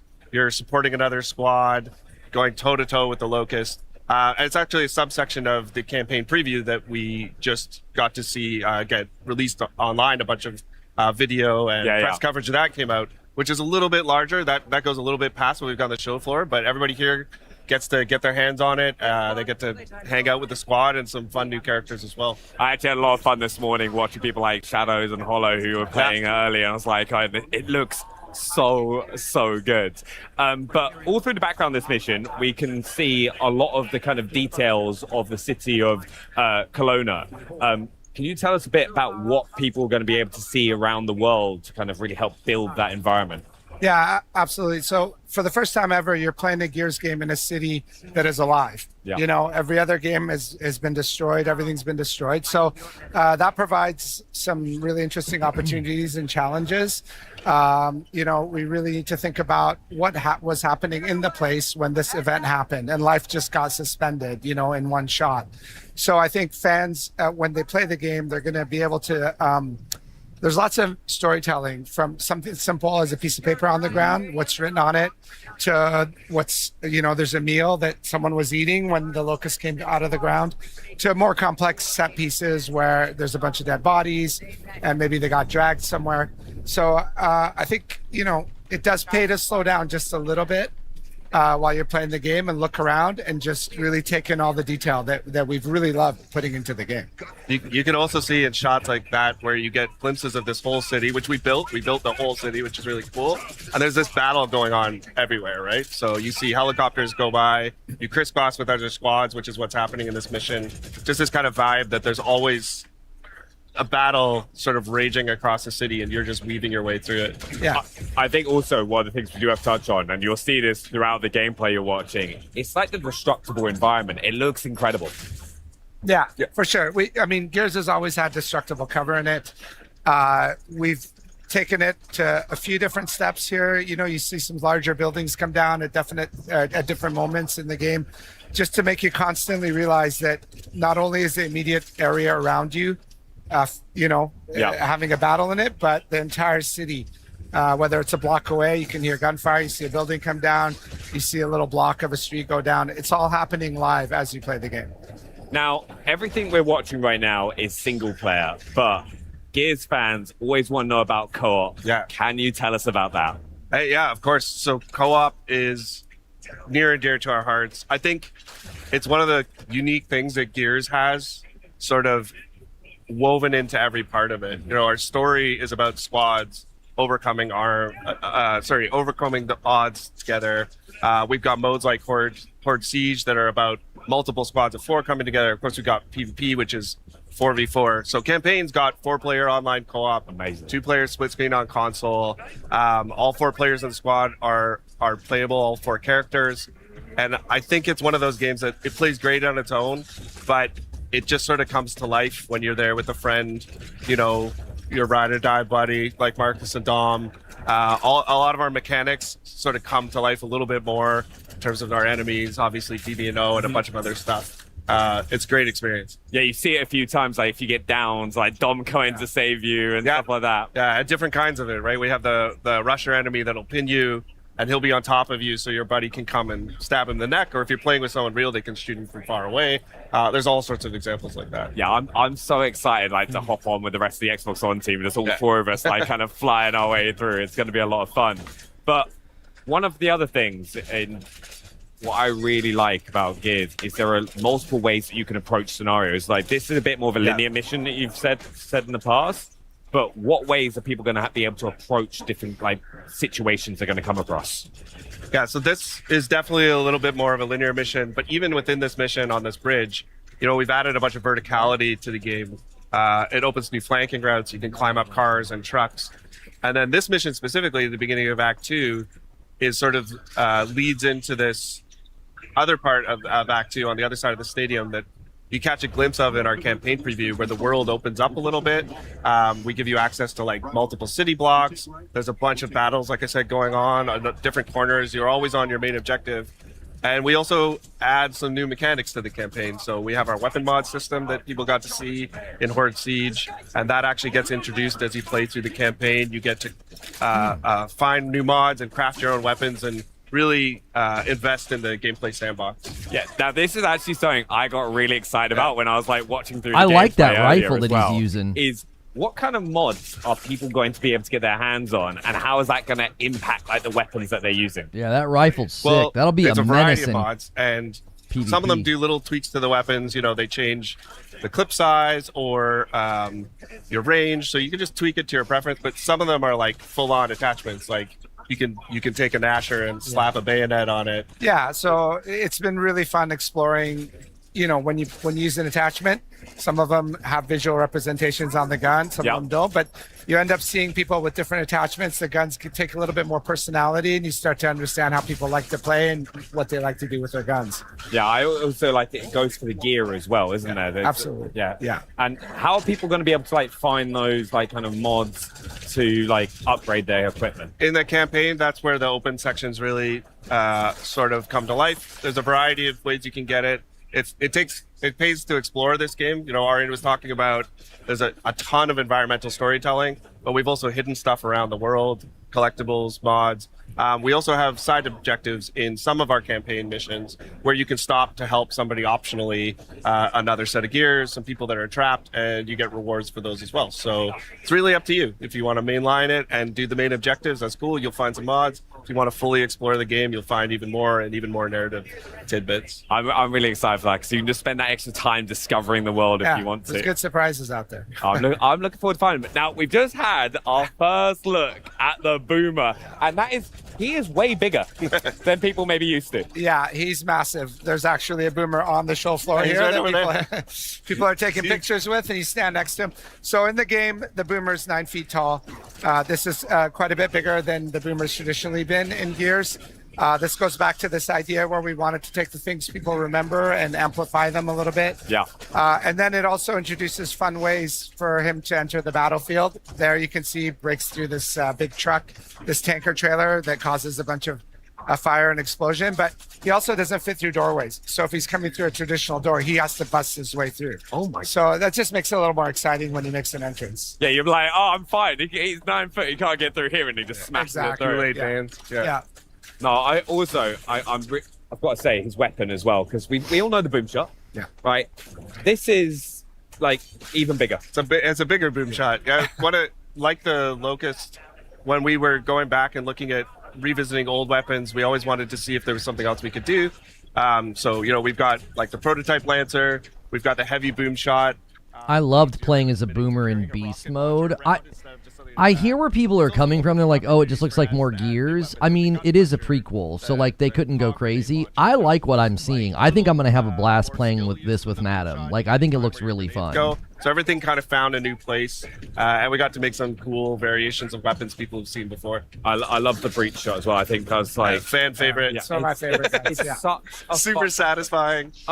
And the active reloads is popping up on screen there. I just wanted to go through a couple things because there's two features, right? One, it's in a different place than some fans may know, but also bullets are appearing a little bit earlier. Yeah.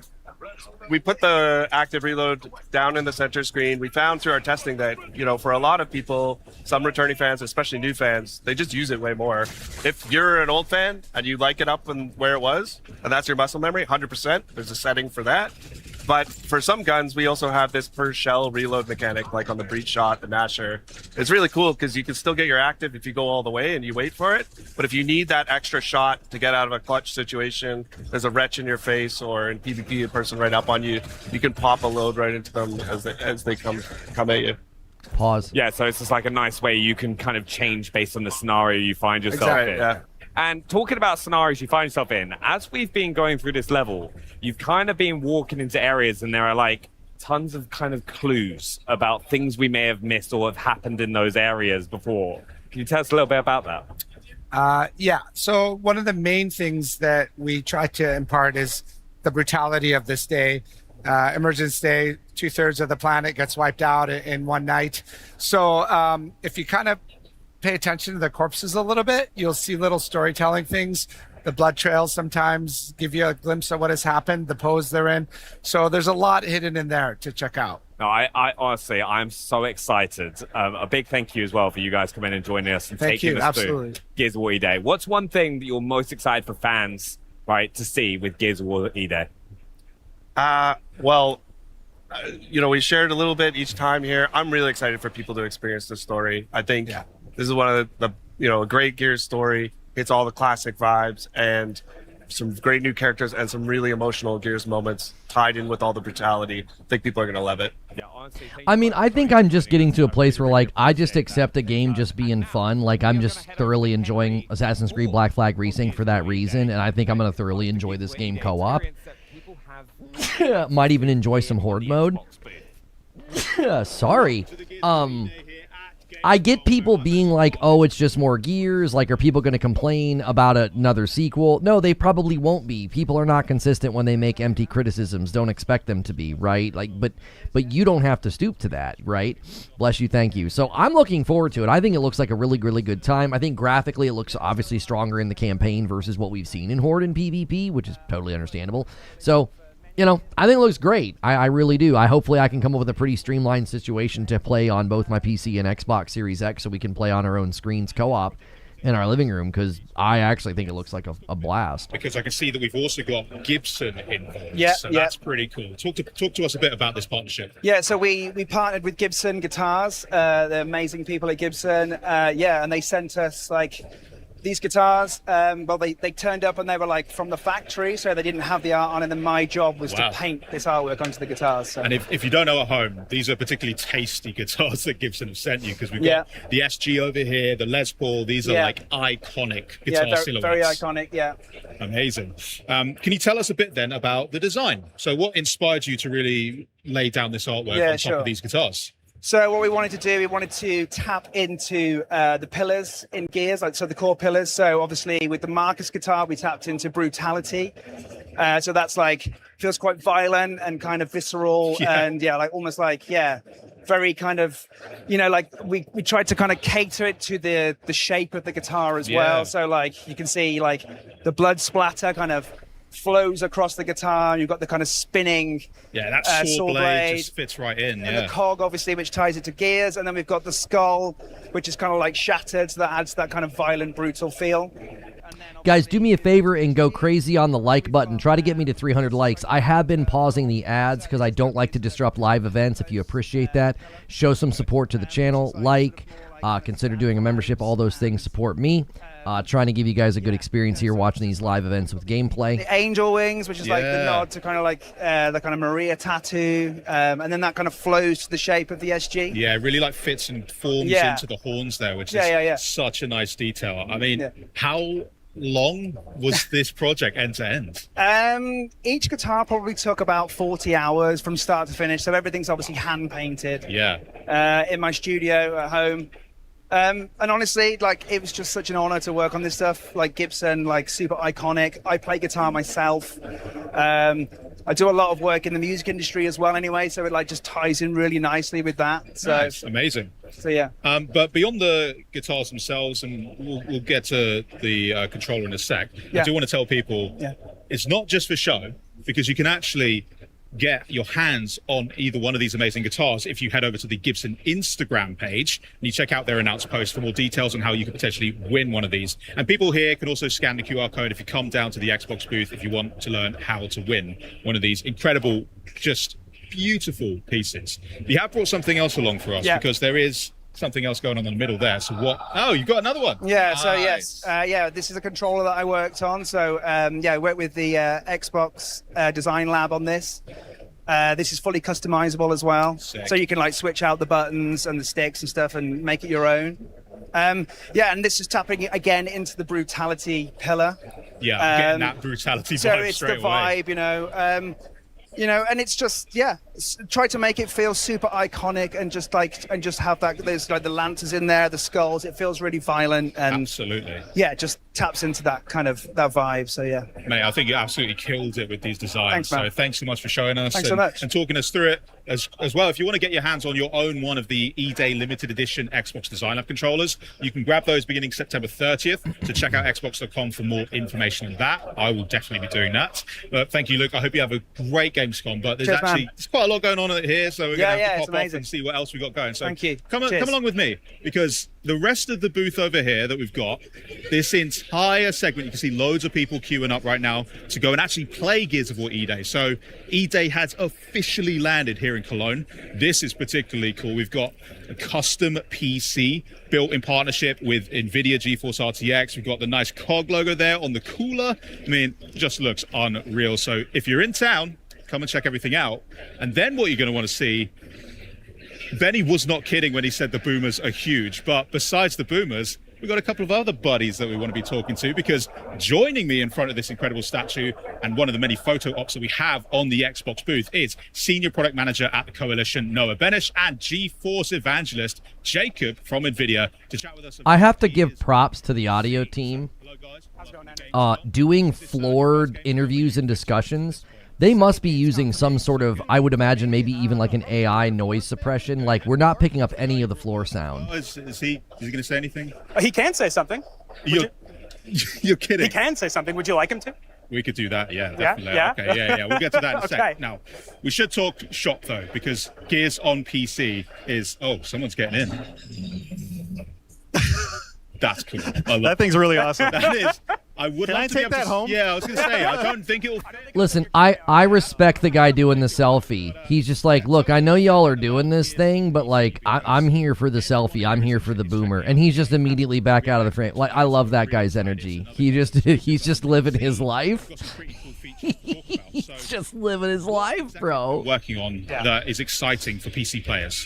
Well, Henry, I think broadly the most important thing to know is that Gears of War E-Day is a game that is for PC players, built by PC players. So for us at the Coalition, at a bare minimum, that means supporting all the features you'd expect from a title like this, such as 32:9 and 21:9 ultra-wide support, including 21:9 cinematics in the campaign. Oh, nice. Extensive mouse and keyboard rebinding options, variable refresh rate. Yeah, I mean, I've already talked about the disc to digital program even before they officially announced it. I mean, I said it's a good thing. I said that it's a clear indication that they're heading towards a digital-only future, so people need to understand what it really is. I think it's a great way to honor somebody's physical collection, and I think PlayStation should do something similar. But I don't necessarily think it signals any change in where we're headed. Like, if people think it's somehow like a different future, they're very clearly showing you that physical's going away. That's why the program exists. E-Day supports nanite, so you'll get really detailed like environments, objects, and with RTX Mega Geometry, we can actually add ray tracing on all of the nanite geometry.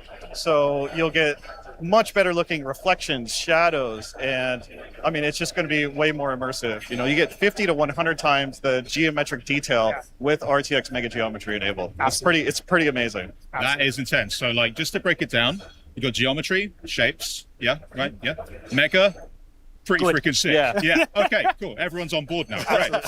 Well, thank you so much for chatting to me, guys, about everything here. Of course, that's not just what's going on here, because in the actual play area, people can check that out too, right? Absolutely. I mean, better than talking about these features is experiencing them for yourself. So you and everyone else here at Gamescom can enjoy our first public hands-on of Campaign inside the booth behind me. We've got 20 stations, all of them PCs, all powered by the GeForce RTX 5080 that have been built by our friends at Alternate. So if you're here at Gamescom, please come check out the Campaign. Yeah, you know what to do now, guys. Yeah, thank you so much, guys. I'm probably going to head in there shortly after this. All right, we can There's get with the line. a bit of a big queue, though. Yeah, but I might go in. I know a guy. Yeah. Oh, thanks. Nice. All right. Well, for a deeper look at that technology that is powering E-Day on PC, why don't you check out this exclusive behind-the-scenes Vidoc from the Coalition and NVIDIA. Check it out.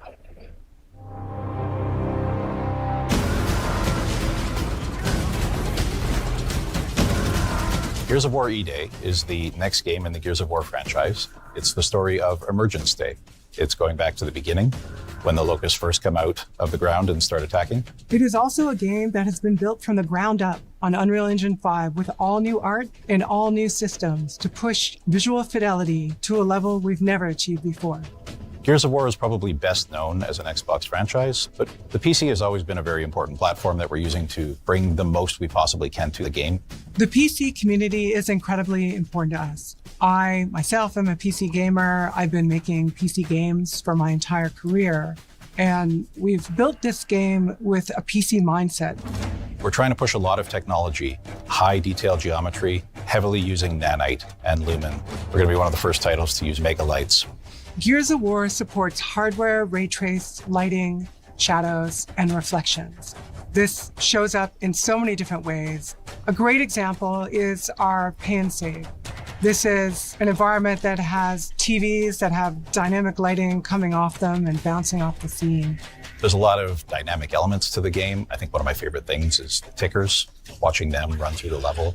You have this little glowing creature casting dynamic shadows all over the world, casting real-time global illumination, but don't watch them too long, they'll blow up on you. It's really noticeable on the muzzle flashes on our guns as you get this burst of flashing light and all the shadows that get cast off it. And we can have dynamic lights that sort of flicker. You can build this sense of tension and use lighting as a tool for visual storytelling and gameplay that we haven't been able to do before. Real-time reflections is something that's very cool for us. We have some really cool elements in the game that are nice and shiny. As you shoot glass and see real-time ray-traced reflections and translucency, all of that is dynamic in real time, which of course you wouldn't have with traditional baked lighting techniques. All in all, ray traced lighting brings the dark, gritty vibe that we want to life in the game and really adds a level of realism and cohesiveness that's never been possible for us before. And on our ultra spec or our ludicrous spec PC settings, we push ray tracing even farther with higher ray trace samples, more rays, but also RTX mega geometry. We're going to be the first Unreal Engine title to show RTX mega geometry in our game. This is really exciting because we're a very nanite-heavy title, but there's always been a bit of a discrepancy between what's available for us to happen at raster and what's available for us to happen when we're ray tracing. Mega geometry allows us to... Guys, we don't need to have a poll in chat on whether or not you think that this person here is a man or a woman. I'm fairly certain that it is a trans woman. I'm fairly certain that they have made that clear somewhere. If I'm wrong, you know, I'm not saying that that's a fact, but I think that's been stated. That really doesn't matter to the video that we're watching. Surfaces, they look just a lot sharper and a lot more correct. And as well, things like barbed wire, things that were just not possible to represent with the amount of triangles that we had available to us, all of a sudden look really nice. Our environments are incredibly dense. We have 100 times the geometric detail in our game than anywhere else. And being able to work with NVIDIA and bring mega geometry to this game really is going to show what games are going to look like in the future. DLSS and other super sampling techniques really allow us as a developer to perform more advanced graphics techniques that just wouldn't be possible to do if we were working at full resolution. It's something that allows you to take a lower res image and then using machine learning is able to upsample that to a larger image. Yeah, I'm not speaking out of turn here. Her name is Kate Rayner. She did come out as transgender March of 2023. Okay, they have worked at Gears for who knows how long. VP technical director. I don't know how long she's been there, but she has indicated this publicly on Twitter. All over them at all times. We want a nice, smooth frame rate, and we want that ultra-responsive input latency. Customization is a huge part of why I play games on PC, and it's part of what we wanted to make sure we're delivering for E-Day players. If they care about HDR, if they care about frame rate versus resolution, we want all of that choice available for players. I'm an ultra-wide player. I have really pushed the team to make sure that we are showing up strongly there. We have full support for native 21:9, gameplay up to 32:9, and all of our cinematics are also real-time and are rendered in ultra-wide.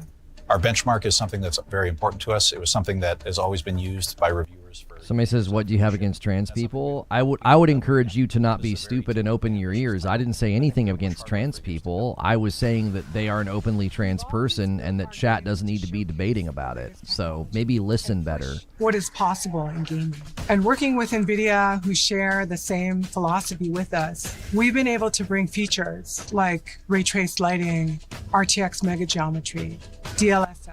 Oh, you didn't mean me, the chatters. Well, you said, what do you? I'm like, who are you talking to? It seemed like you were talking to me. Yeah, I don't have any issue with trans persons whatsoever. Like, she is working on a game and seemingly did really cool stuff with, GeForce RTX and PC optimization.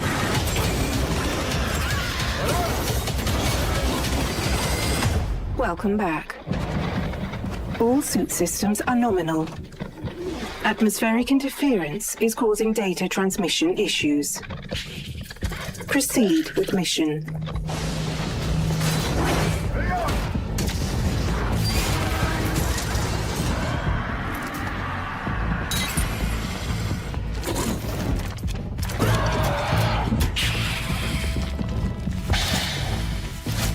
Alert. Power output unstable.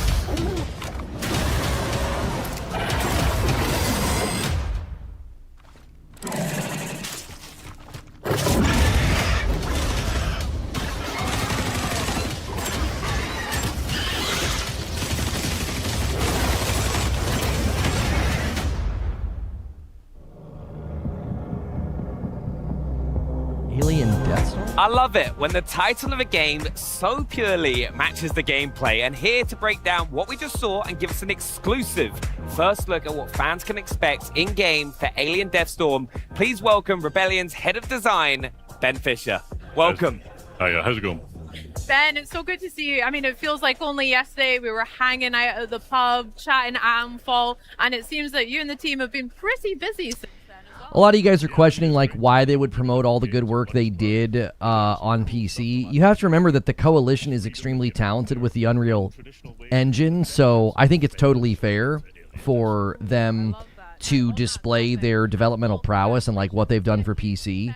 You also have to remember they did all that work and probably put all those packages together before somebody at an executive level decided to make it a console exclusive. So it's not really the Coalition's job to care about that. They did good work and they're showing it off. Over what design elements can we look forward to? So the main thing is that for all Rebellion games, we value giving player a clear objective and then sandbox freedom and how to achieve it, sort of systemic game design, that sort of thing. We don't usually choreograph specific gameplay experiences, but build a possibility space for the player to take control.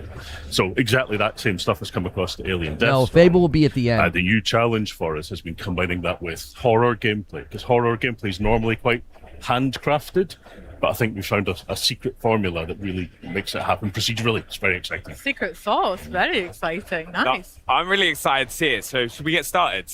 Wait a minute. No. Right, now I'm ready. What the heck is that? You'll find out very soon. There's a little bit hint in the trailer, but should we hop into and check some gameplay out as well? Let's do it. Let's do it. Oh, hold on. It will come up. Here we go. Now, this is the Megastorm in full swing. What are we doing here? So you play as an engineer who's been called into an off-world colony. The colony's gone dark. There's no signals coming from it. You think you're there to do a repair job to help sort the colony out. And as you explore, you discover that people have gone missing. The situation's getting worse. You're trapped there, and it's a desperate fight for survival. Yeah, this now, guy's voice is incredible. Like I said, the combat intensity of a sort of horror shooter with investigation and discovery. So you're, as an engineer, you're kind of exploring the situation, finding out what's happening. And as you do so, the storm is tearing the place apart. So you're fighting to survive at the same time. It's like if Clive Owen was a Viking or something. Engineer's role, that's a pretty specific choice there. How does that come into play with gameplay? Well, we wanted to give you a framing that meant that you felt like a sort of an everyman doing your best to survive. So you arrived there with a load of tools, including this giant sort of hammer here, to do a bit of percussive maintenance to try and get the place up and running. So instead of doing traditional objectives where you're told exactly what to do, instead we've got a system that we call Squire that you use to kind of diagnose the situation and figure out what's going wrong.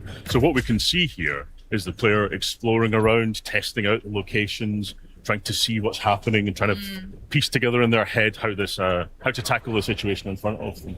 So this is a nuclear reactor that's in the early stages of meltdown, and they're going to try and diagnose what's wrong and try and fix it. So the player has to be observant. They have to engage with the environment, piece together clues that kind of frame them as a detective figuring out how to solve this stuff. Very interesting. That just scared me. I was not expecting the ceiling to collapse. Well, good. Yeah. But I was just having a look at the HUD, right? And like stuff is popping up on the HUD all the time. Can you tell us a bit about that and like what players can see on the screen? Sure. Well, we want to give you lots of anticipation before a fight kicks off, because as you're exploring, you know, you're making a load of noise, you're causing a load of mischief, and that's going to attract some attention. Yeah. So there's a tracker at the bottom of the screen that gives you pings of nearby movement. It'll get scrambled by radiation and things. That's what I was thinking of. I said Clive Owen. Gerard Butler is who I'm thinking of. It's like Gerard Butler as a video game Viking or something. That's who I was thinking of. I said the wrong name. Piece together and survive. And who's the voice that we keep hearing as well? Yeah, that's Squire. That's giving my you wonderful little voice. clues of what to do and how to explore, but never directly tells you exactly what to do. It's kind of like having Clippy in your pocket. You know? I'm a big fan of the naming Squire. That's very fitting. How many iterations did you guys have to go through for that name?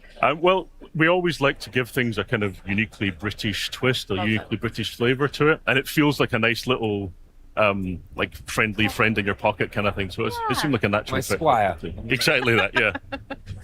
Awesome. Now, in the footage as well, I can hear some of the music making that tension a bit more buildable, and you mentioned some horror scenarios too. How can fans of horror games expect Alien Deathstorm to fit into their spooks and scares like Benny did with from Rebellion? Well, I think this is one of the most exciting parts of the game, because the jump scare that got you there might not happen for another player. Oh. It's all tuned around the player's exploration, the player's experiences. So, you know, as you're making a lot of noise and you're exploring, you might be attracting unwanted attention. You get a nice long bit of anticipation before the horrors turn up. But the fights and the encounters will be different for every single player. So it doesn't matter how many times you've gone through it before, you might never be prepared for what's about to happen. Exactly that. That's class. Now, looking at the objective as well, right? Right now, we're trying to repair and restore power to the reactor, right? What else is around here? What other kind of resource or enemies are we keeping an eye out for? Because in the trailer we saw a lot, and right on cue. Yeah.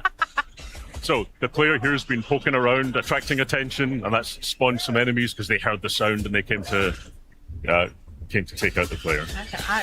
Yeah. So there's a balance, there's a tension between scavenging for resources and trying to understand the situation, but you're going to be attracting attention to yourself, so that, you know, the fight might get worse. Is that risk versus reward all the time? You're like, actually, do I have enough, or should I just go straight for the objective? Exactly that, yeah. We saw a couple of different scary looking guys there as well. Have they got different names? What kind of different enemy types can we expect? Yeah, so there is a range of aliens throughout the game. In this demo here, you'll see scuttlers there, you'll see other ones called soldiers, but there's a load more that sort of unlock over the course of the game. But as devs, we don't even know exactly what aliens will be and what encounters, because it's all procedural and dynamic. Wow, that's very exciting. And to defeat these aliens, right, we're gonna need weapons, just like what you've got on the desk. What weapons are players going to have in Alien Deathstorm? Yeah, so there's a good range of weapons. You'll only see, I think, 3 of them in this demo. And they're all very kind of grounded, real-world weapons, because we felt like that kind of, that suit the tone, that kind of gritty, grounded sci-fi environment. So you'll see an SMG here, the shotgun, a pistol that's always got ammo.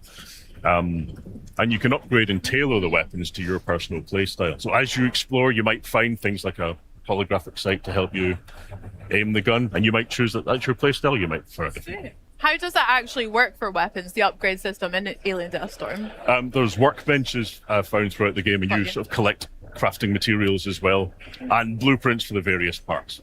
Very good. Very fun. Do you have a favorite weapon that you want to talk about so far? I always love a shotgun. Nice. Can't go wrong there. So let's hop back into the world a bit, because Rebellion games have always had a great reputation for like exploration, discovering and looking around for like new attachments.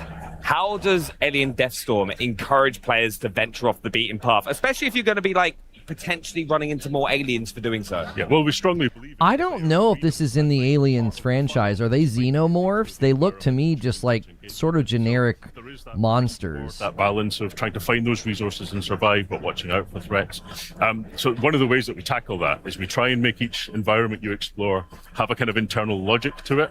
So this is like a space reactor, and I don't know about you, but I've never been to a space reactor myself. But we try and make sure it's got a kind of clear signposting, clear exploration, so that you can either explore everywhere for resources, or you can sort of get a quick understanding of how you're supposed to explore. But we leave it completely up to the player. See all the stuff on the ship? It doesn't look like these H.R. Giger inspired xenomorph structures. This does not look like it's an Aliens game. I think it's just called Alien Deathstorm. That was pretty accurate. Sorry, that was hard. I mean, we've got aliens, we've got nice alien guts to look forward to as well. Yeah, like that's but not an what egg other from challenges? Aliens. Ooh, like that one. White and our visor. players look forward to. That was class. Yeah, all the best games have got a white visor, but right. So you saw that there, but also if you're out in the storm getting pelted by the elements, you might have to wipe to be able to see what you're doing as well, which can lead to some really tense, exciting gunfights where you're trying to juggle visibility while shooting the aliens and trying to survive. My favorite so it's all Alien about that movie kind of is the immersive, second one, gritty, Aliens. Make you feel like you're really in the suit. Followed by the first one. That was something about Atomfall that we really enjoyed, is collecting just everyday items. It really grounds maybe the players, or especially for me, it feels like that. So having to deal with a lot of nuisance you wouldn't normally in real life or in video games is nice touch. Very good, Ben. It's also very helpful for putting together a cool trailer as well. Like, it's the perfect transition. Yeah, nice swipe transitions. That's Now, funny. Now, we've said this a few times as well, like, as we're getting into these fights and the weapons that we're using, what else helps make each encounter unique that you're running into? Because you've said a few times that you never know what's going to happen. Yeah, so behind the scenes, as well as the player kind of making a load of noise and exploring, we can fine-tune to encourage encounters in certain situations, to kind of build set pieces a little bit. You know, there's a balance between dynamic and making sure that you'll have those high points. But we absolutely don't know with each time what encounter you're going to hit. All of the spaces are designed so that no matter what kind of encounter you get in them, it's going to be an interesting fight. And as you blend different kinds of aliens at once, your strategy has to become much more complicated. I bet that must be quite a challenge when there are a variety of them around like this, swapping weapons or tactics. Yeah, so a lot of the fun in the game comes from splitting the player's attention between trying to solve the puzzle of the environment and then having to deal with unpredictable aliens coming from every direction. Can we get into a little bit as well, like some of the equipment that you have access to? Because we just did a stim there as well. Yeah, so in this trailer here, you'll see stims and grenades as a couple of additional pieces of equipment you've got. There are more to come in the full game. You can also throw flares to light up the environment ahead of you. Nice. And like, kind of, what are kind of so right now, as we're kind of making our way through the level, what else should players be looking out for? Well, at this exact point in time, looking out for the alien that's jumping at the head. Okay, we've made it to the reactor as well, is that right? Very cool. So you never quite know when the fight's going to cool down, or if it's going to bloom back up and you're going to have to encounter more aliens. So you've really got to keep your wits about you.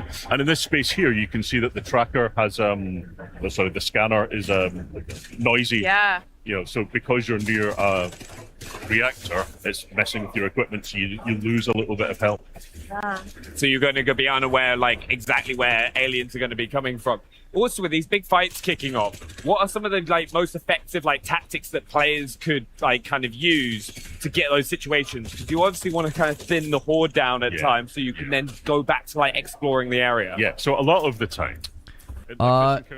Do I generally like sci-fi, Trekkie, or Star Wars fan? I like both in their own ways. Like I've talked about before, how Star Trek as a franchise is far more consistent. Like if you watch the original, then Next Generation, then Deep Space Nine, even if you watch Strange New Worlds, I feel like they're just more consistent with their lore, their backstories, and their movies and stuff.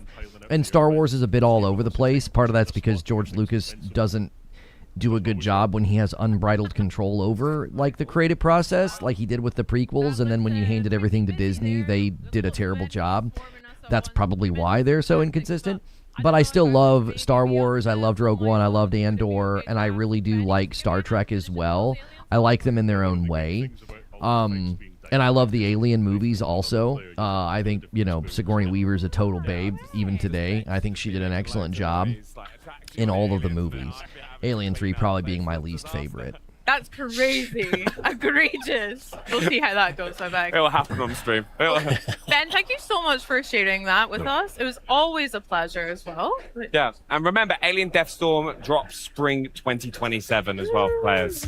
Lots to look forward to. Yeah. Well, enjoy Gamescom, Ben. And for us here, this year marks 25 years of Xbox. And for many of us who have been playing since the beginning, it's a special moment. For me personally, my first ever console was the OG Xbox that I got for Christmas. Back in 2003, I had Kung Fu Chaos, Project Gotham Racing, and Rayman 3. But playing Xbox games has actually helped me cultivate a whole bunch of my interests outside of gaming. The fact I was really obsessed with SSX3, the snowboarding game. That was class. So much so that I took up snowboarding in real life. So I'm very happy to be here celebrating 25 years too. I did that as well and then went face first into a hut. It was a disaster. But as we celebrate the last 25 years, we can also look forward to what is to come. Like the world premieres announced today, Chosen by Odin and Dumpster Gang. Plus, with the biggest games coming to Xbox like Minecraft Dungeons 2, Gears of War E-Day, Fable, EA Sports FC 27, NBA 2K27, Call of Duty Modern Warfare 4. You need to work in the line. Did IQ suddenly drop while I was away? Yeah. Sigourney Weaver is excellent. Even today, I think. Yeah, she's awesome. This next game is sure to make fans of Persona 4 smile wide. We've got a brand new story trailer as well as a deeper look at what fans can expect when the revival of this epic franchise drops next year. So take a look.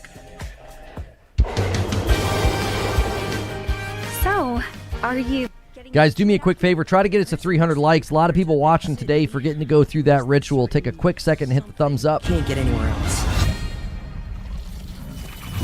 Bring you more details about the incident in Inaba, the small town shrouded in fog and mystery.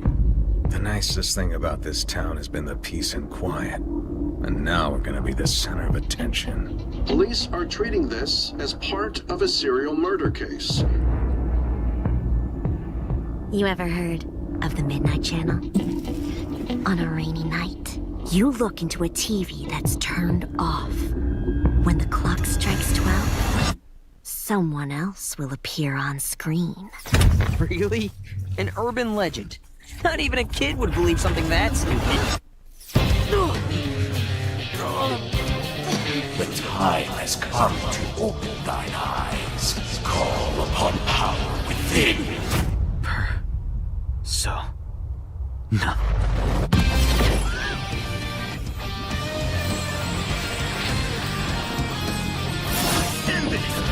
It's here! Go!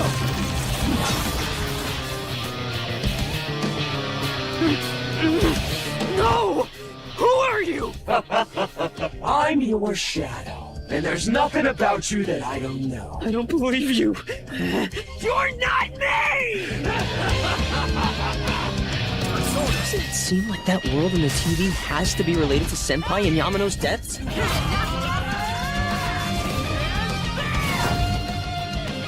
Are you saying people who appear on the TV die? Whatever's going on here, we're getting to the bottom of it.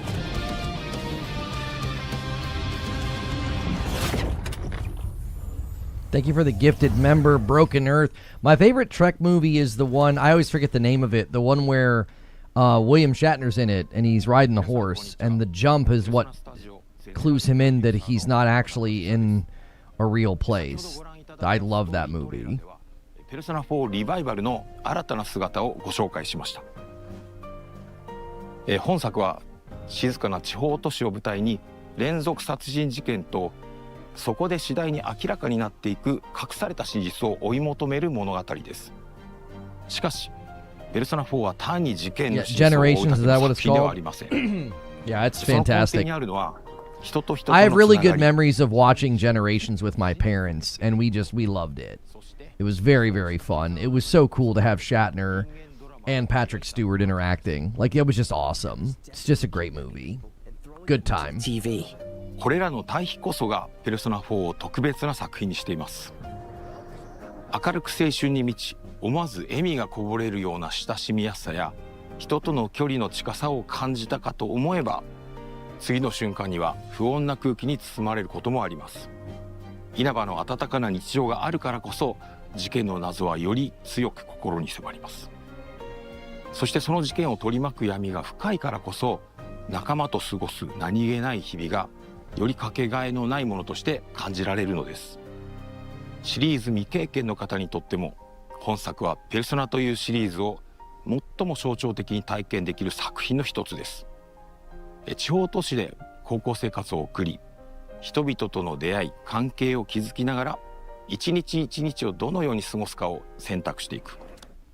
そして日常の裏側にはテレビの中に広がるもう一つの世界が存在しています。そこで仲間との絆が力となって、自らを支える大きな武器となります。Trust me, we know you can push your limits. 日常と非日常を行き来するこの構造はですね、ペルソナシリーズの核となる要素です。そしてペルソナ4ではその体験がさらに深い謎と結びついています。It's the picture we took the other day with all the other part-timers. この物語が描いているのは、人が心の奥に隠しているもの、目を背け続けているもの、そしていつか隠し続けることのできなくなった真実と向き合う瞬間です。こうしたテーマこそが今なお多くの方々に愛され続けている理由の一つだと思います。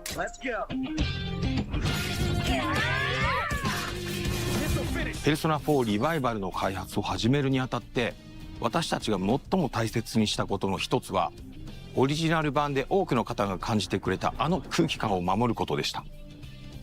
静かな田舎町稲葉の佇まい、仲間たちとの何気ない会話が紡ぐ穏やかな日常、そして少しずつ真相へ迫っていくミステリーらしい緊張感、そうした要素こそがペルソナ4の核となるものです。だからこそ私たちはその魅力の本質を大切に受け継ぎながら、現代の技術や表現によって当時感じていただいた体験をもう一度味わっていただけるよう、一つ一つ丁寧に再構築しました。同時に本作は単なるリマスターではなく、完全なリメイク作品です。リマスターがオリジナルの魅力をそのまま Hey, Hidden Siryu lands the plane. Broken Surprise sets it up. There's the 10 bomb to 200. We want to end the day at 300 to be on pace. Good to see you in the chat feed. Thanks everybody for being here. Thank you for 300 likes. Remember, I am pausing the ads to make sure that you guys don't have an interrupted showcase today. Show some support if you appreciate that. 蘇らせることでした。そのため、ゲームプレイそのものも現代のプレイヤーに合わせて進化させています。ユーザーインターフェースの改善やバトルテンポの最適化、ダンジョン探索の快適性向上など、ゲーム全体をよりスムーズで遊びやすいものへと磨き上げました。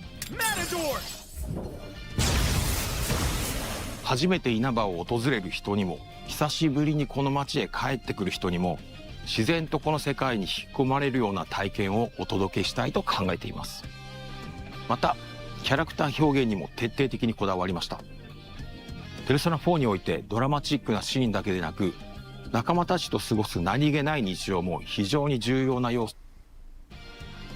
仲間同士のたわいない会話、少し気まずさを感じるやりとり、そして突然訪れる緊張や恐怖、そうしたさまざまな感情の移り変わりをより自然に、より身近に感じていただけるよう、一つ一つ丁寧に表現しています。Are you sure about this? I don't know. But all we can do is trust our instincts at this point. さらにカメラワークや演出にも細かな調整を加え、何気ない日常のワンシーンであっても登場人物たちの感情がより豊かに伝わるように磨き上げました。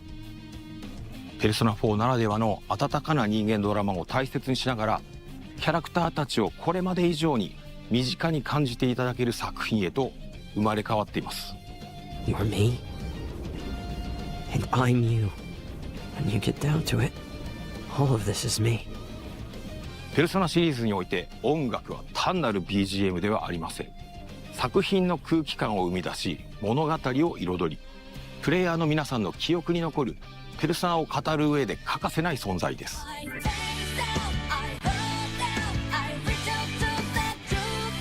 中でもペルソナ4は音楽も多くの皆さんに愛されてきました。だからこそその魅力を損なうことなく、オリジナル版への敬意を大切にしながらサウンド制作に取り組みました。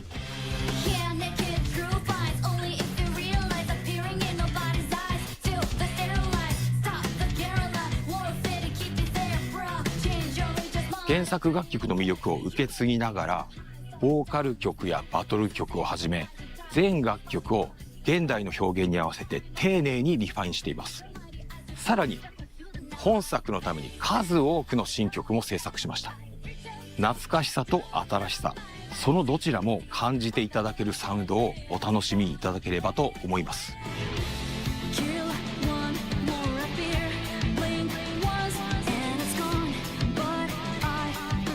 さて、ペルソナ4リバイバルについてご紹介してきましたが、いかがでしたでしょうか。今後さらに多くの情報をお届けできることを我々ペルソナチーム一郎楽しみにしています。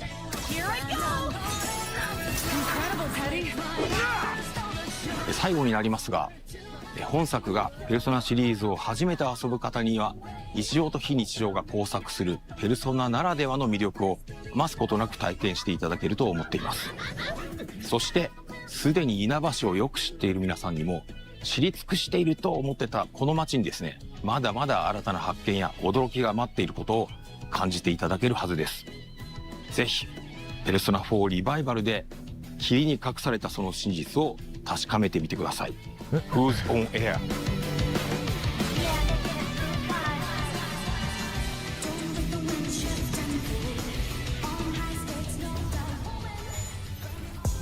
Now, there are few games more synonymous with beautiful Beginning of the year is really filling up, like February, March, and April. And as someone who has played Tomb Raider Legend, Underworld, Anniversary, the original, etc., so much that I can still recite a bunch of the cutscenes from memory, I am particularly excited to be talking about this next chapter in the legendary franchise. Here with an extended look at the mysteries of Peru in the new Tomb Raider Legacy of Atlantis, please welcome Crystal Dynamics Experience Director Jeff Adams and Flying Wild Hogs Art Director camera. Alec Focus. Tomacheski. Welcome, guys. How are you? How's your Gamescom going? Awesome. So far, so good. Yeah, Good. fantastic. I couldn't ask for more. Awesome. I mean, I am so excited, as you can maybe tell, to see what you've got for us today. So set us up, set the scene. What can we look to expect from the gameplay? So today we're going to be taking a nice in-depth look at Peru. This is Lara when she is on the hunt for the tomb of Qualopec, and so she has to engage with this iconic location, but it really shows how we are putting reimagining at the forefront to make sure we're preserving familiarity, but at the same time introducing new challenge. Yeah. Now, Jeff, you literally just said reimagining versus like a remake or remaster. Can you tell me a little bit about what that means to your team as well as for the players? Absolutely. In a nutshell, reimagining means preserving the things that make those iconic locations recognizable. We want to make sure that we're preserving that core DNA, but we also want to make sure that we're finding new ways to introduce new challenge, new surprise, new delight for our players. And so therefore, if you're a new fan who's never played before, you come in and you just see a really cool game experience. But if you're a fan who's played before, like yourself, we want you to come in and actually have that first play experience all over again. That sounds great. Yeah, just to add to on the top of that, like basically what we've got from the original one are a bunch of memories. Yeah. So we want to recreate those memories for the new players and just bring more people in and create those new unbelievable stories for them as well. That sounds so good. Can we dig like a tiny bit deeper into your answers as well? Sure. How important, or maybe even how challenging was it to strike that balance between nostalgia as well as new exciting experiences for new players? It's a delicate balance. And Do they not have anything to show? An exciting opportunity to get a chance to get under the hood and really kind of see what we can do, but it's also an incredible responsibility because we know that there are people that have so many strong memories. Like Lara's become so part of people's personas in a lot of ways that we want to make sure that we're really making sure that those fans are seen. But at the same Thank you, Kuehl, for 25 months. I missed my 2-year anniversary. Well, welcome back. So this is so boring. I don't mind people talking and giving us insight. Why wouldn't you bring new B-roll? This is very strange. The original developers of the game probably were getting at, but they were just constrained by the tools of their time. That's beautiful. Have you found the same experience, Arik, as well?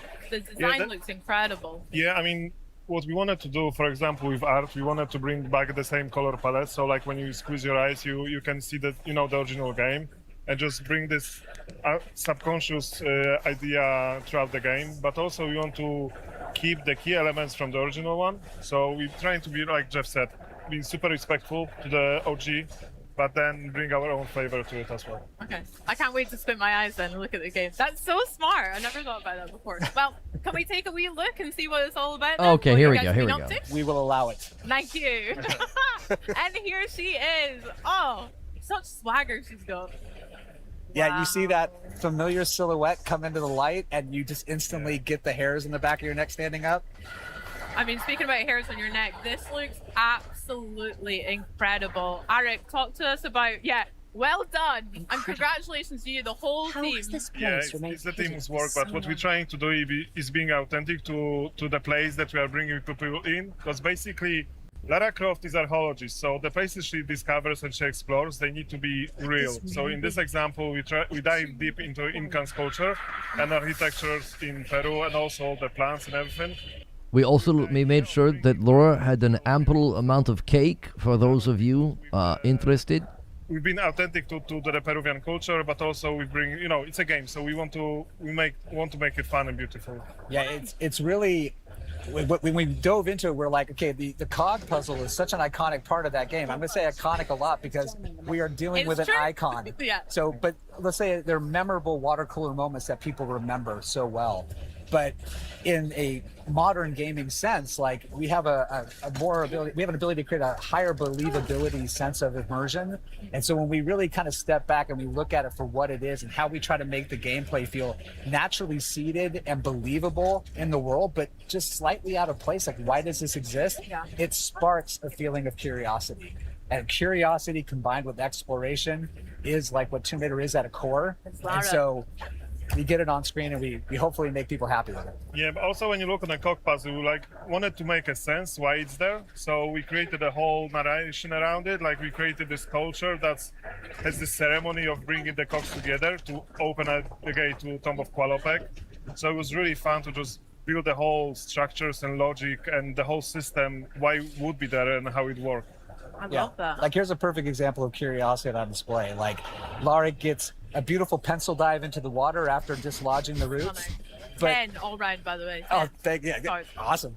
But along the way, she's like, wait a minute, I see something out of the corner of my eye. The player drives in and they come into this new space. You may have never missed this unless you or you may never seen it if you had not taken a chance to actually just look around for a beat.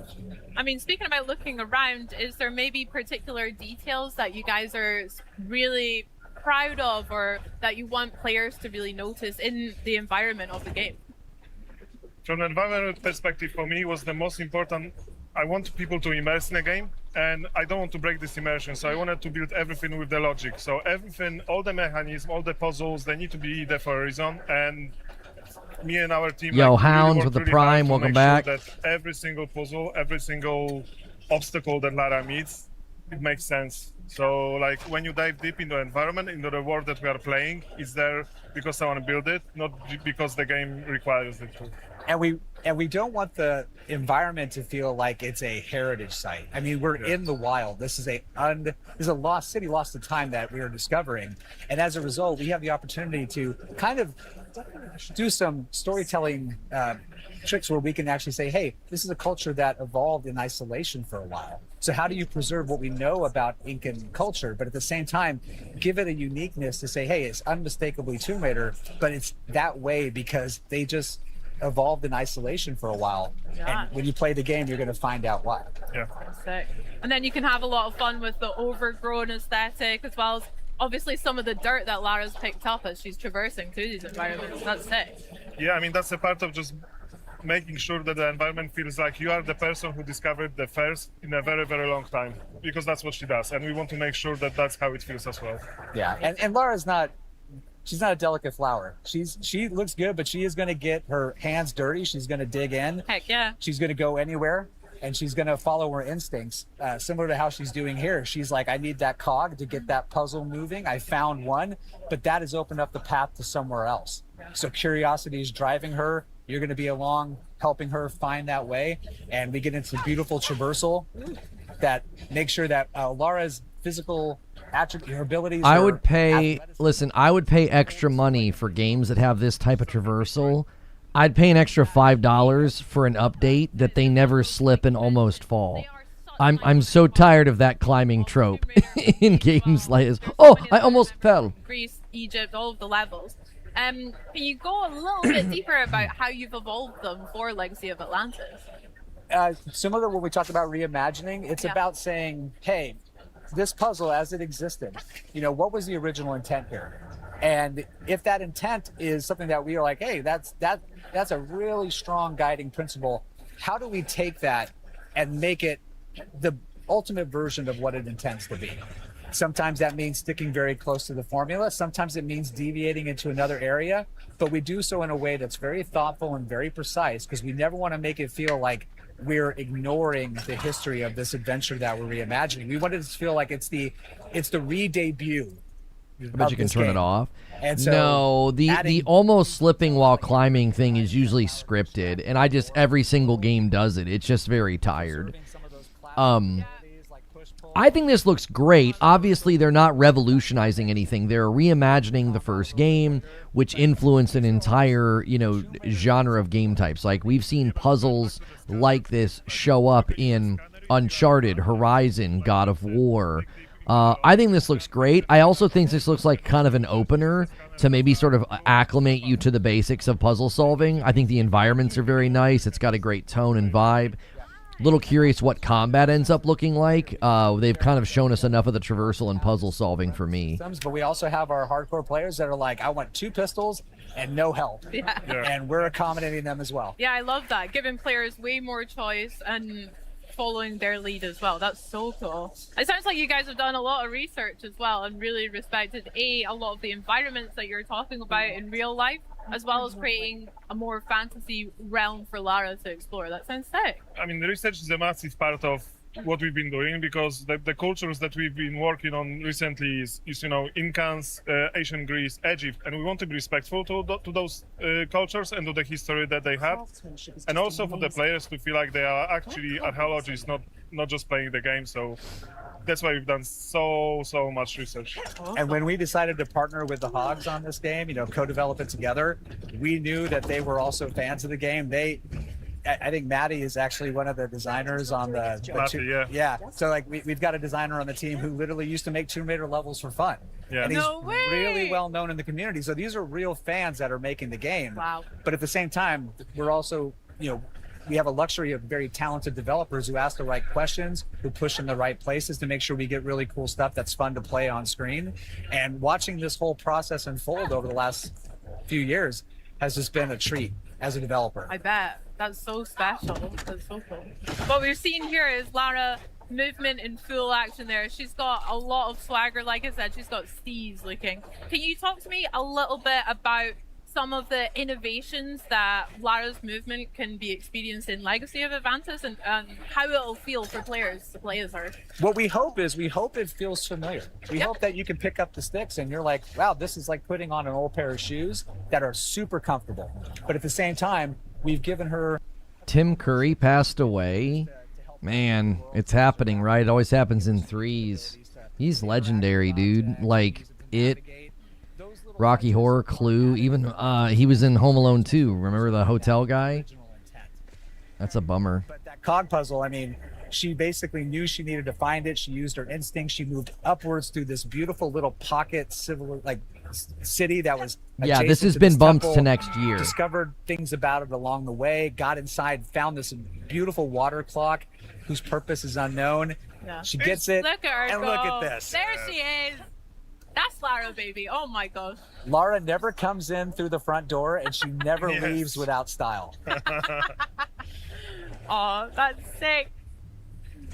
So Yeah. we've got this beautiful landscape around Yeah, us. Tim Curry was only 80 years old. Incredible. I mean, we try to.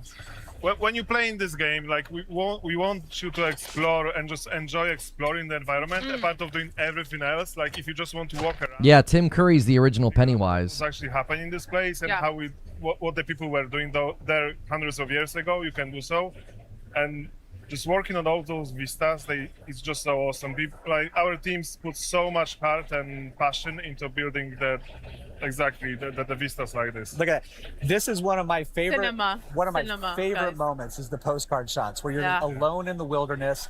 You can hear the birds chirping, the leaves rustling. There's no time clock. We want people to slow down when they play the game. We want them to say, take it in, enjoy it. You don't have to speed run it, but if you're listening and you do, let us know what your time is because we'll keep track. But that's great. It's the type of audience that we have. You know, we have people that want to challenge themselves to move through the experience as fast as they can, and those that want to sightsee. And the game just is welcoming to all. I'll be sightseeing for sure. I've got tears in my eyes. I'm not even joking. That is absolutely incredible. Wow. I wanted to go back a little bit and talk a little bit more about Lara's toolkit and how that's evolved here. So we have mentioned her grapple hook, we saw the scanner in action as well. How is that really going to affect the gameplay for players, and what other tools has she got up her sleeve? Well, we've got like you said, the two items that we've already discussed. Nice. And as Arik mentioned, the scanner has some dual functionality. It can not only give you some hints that are optional if you don't want to engage with it, but it also gives you some world lore.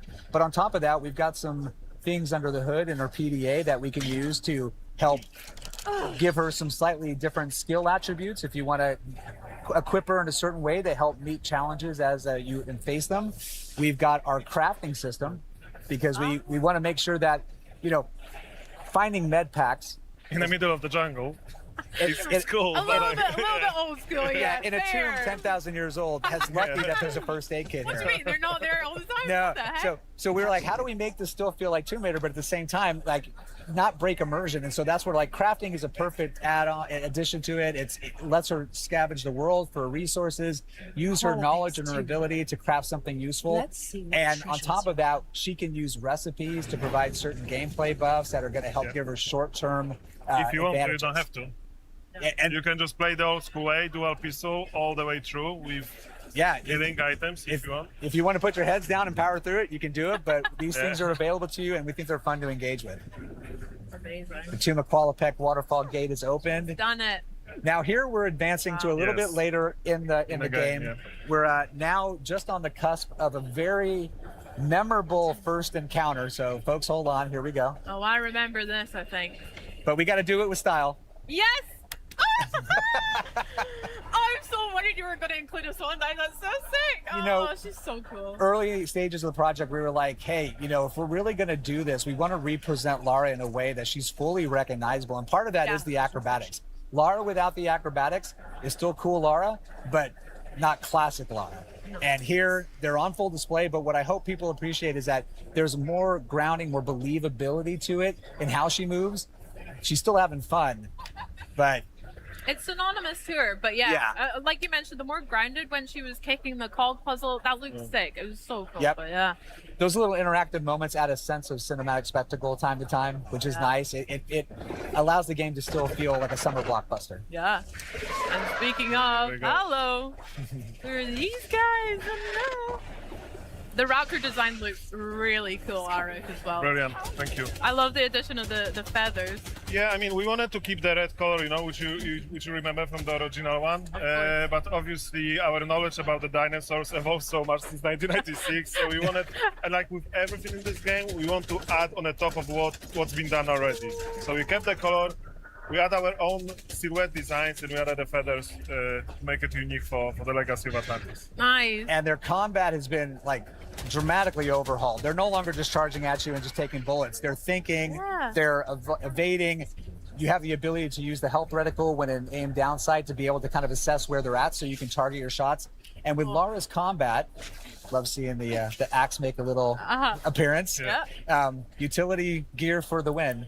But when she's actually in combat, she's got a loop of, assessing the situation, responding, and then moving to make sure she can then reassess. And Lara's always in motion. Her combat is fluid, it's organic.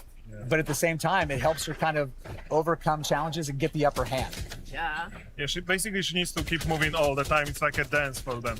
Yeah. That's sick. And you can see a little blue dot on the bottom, which enables you to go into the focus mode, which slows down time, which is one of my favorite features in our game. For sure. Yeah, when that fills up, I think this looks fun. You guys are being a bunch of Debbie Downers. This looks fun. It's just supposed to be some Tomb Raider. It's not supposed to be that serious. Let those acrobatics shine. Hello. There's our girl. That's the girl, yeah. Yay! Oh my gosh. What was it like reimagining such an iconic boss fight here as well as the other ones in Atlantis? How was that? From our perspective, it was just an honor to work on a T-Rex. But A little too much camera shake for here. Such a long time to just make sure it's perfect from our perspective, and we were trying to be respectful to the OG one. The moment when she's coming out like throughout the corner and you see the T-Rex. We couldn't do exactly this, but we wanted to have the same emotions when people see her for the first time, and then just working on a design. It was such a blast. Yeah. And when you see her, it's like she still has some of those classic DNAs. She's got that beautiful green with that yellow pockets under her eyes.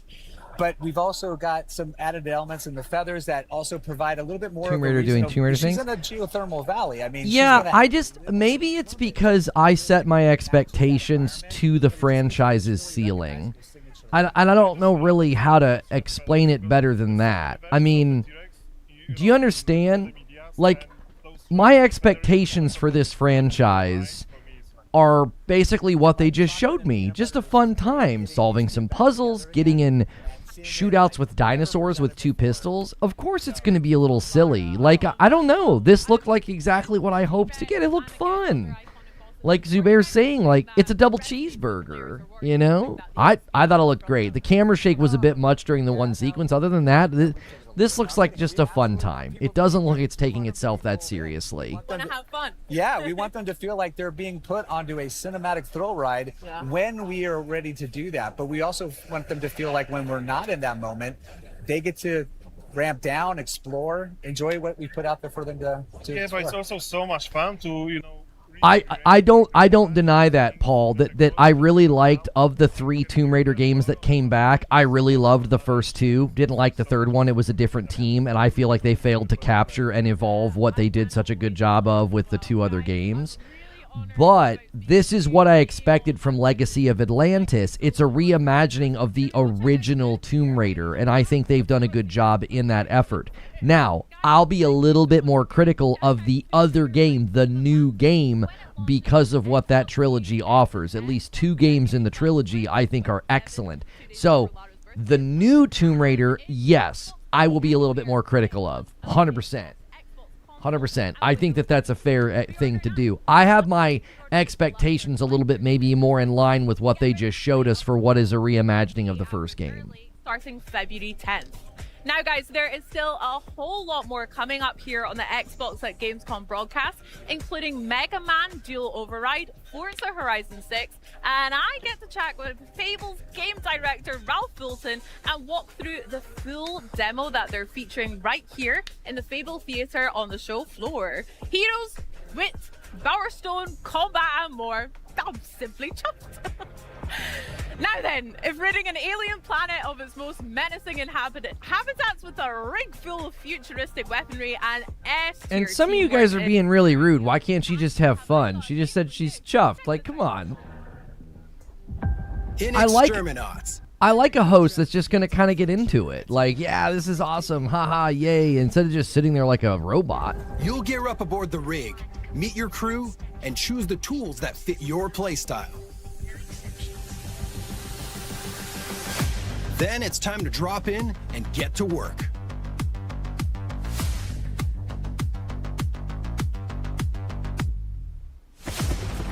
The ecosystem is alive.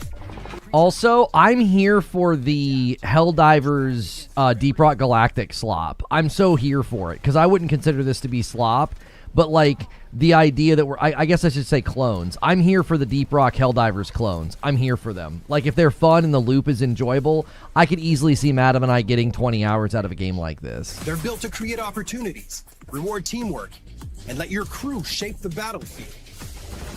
It's controlled chaos. And when things get heated, cool them down.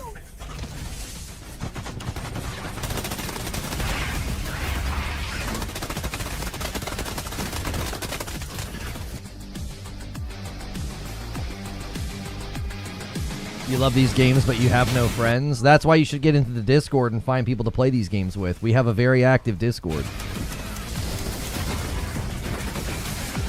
Clearing pests is only part of the job. For divers, I don't know. Not every game is for every person. Like, I'm just kind of admitting to you guys that I'm just accepting of basic right now. I know there are going to be games that go well beyond basic. Like, I expect excellence from something like Lao Fei or Saros, even like Wolverine.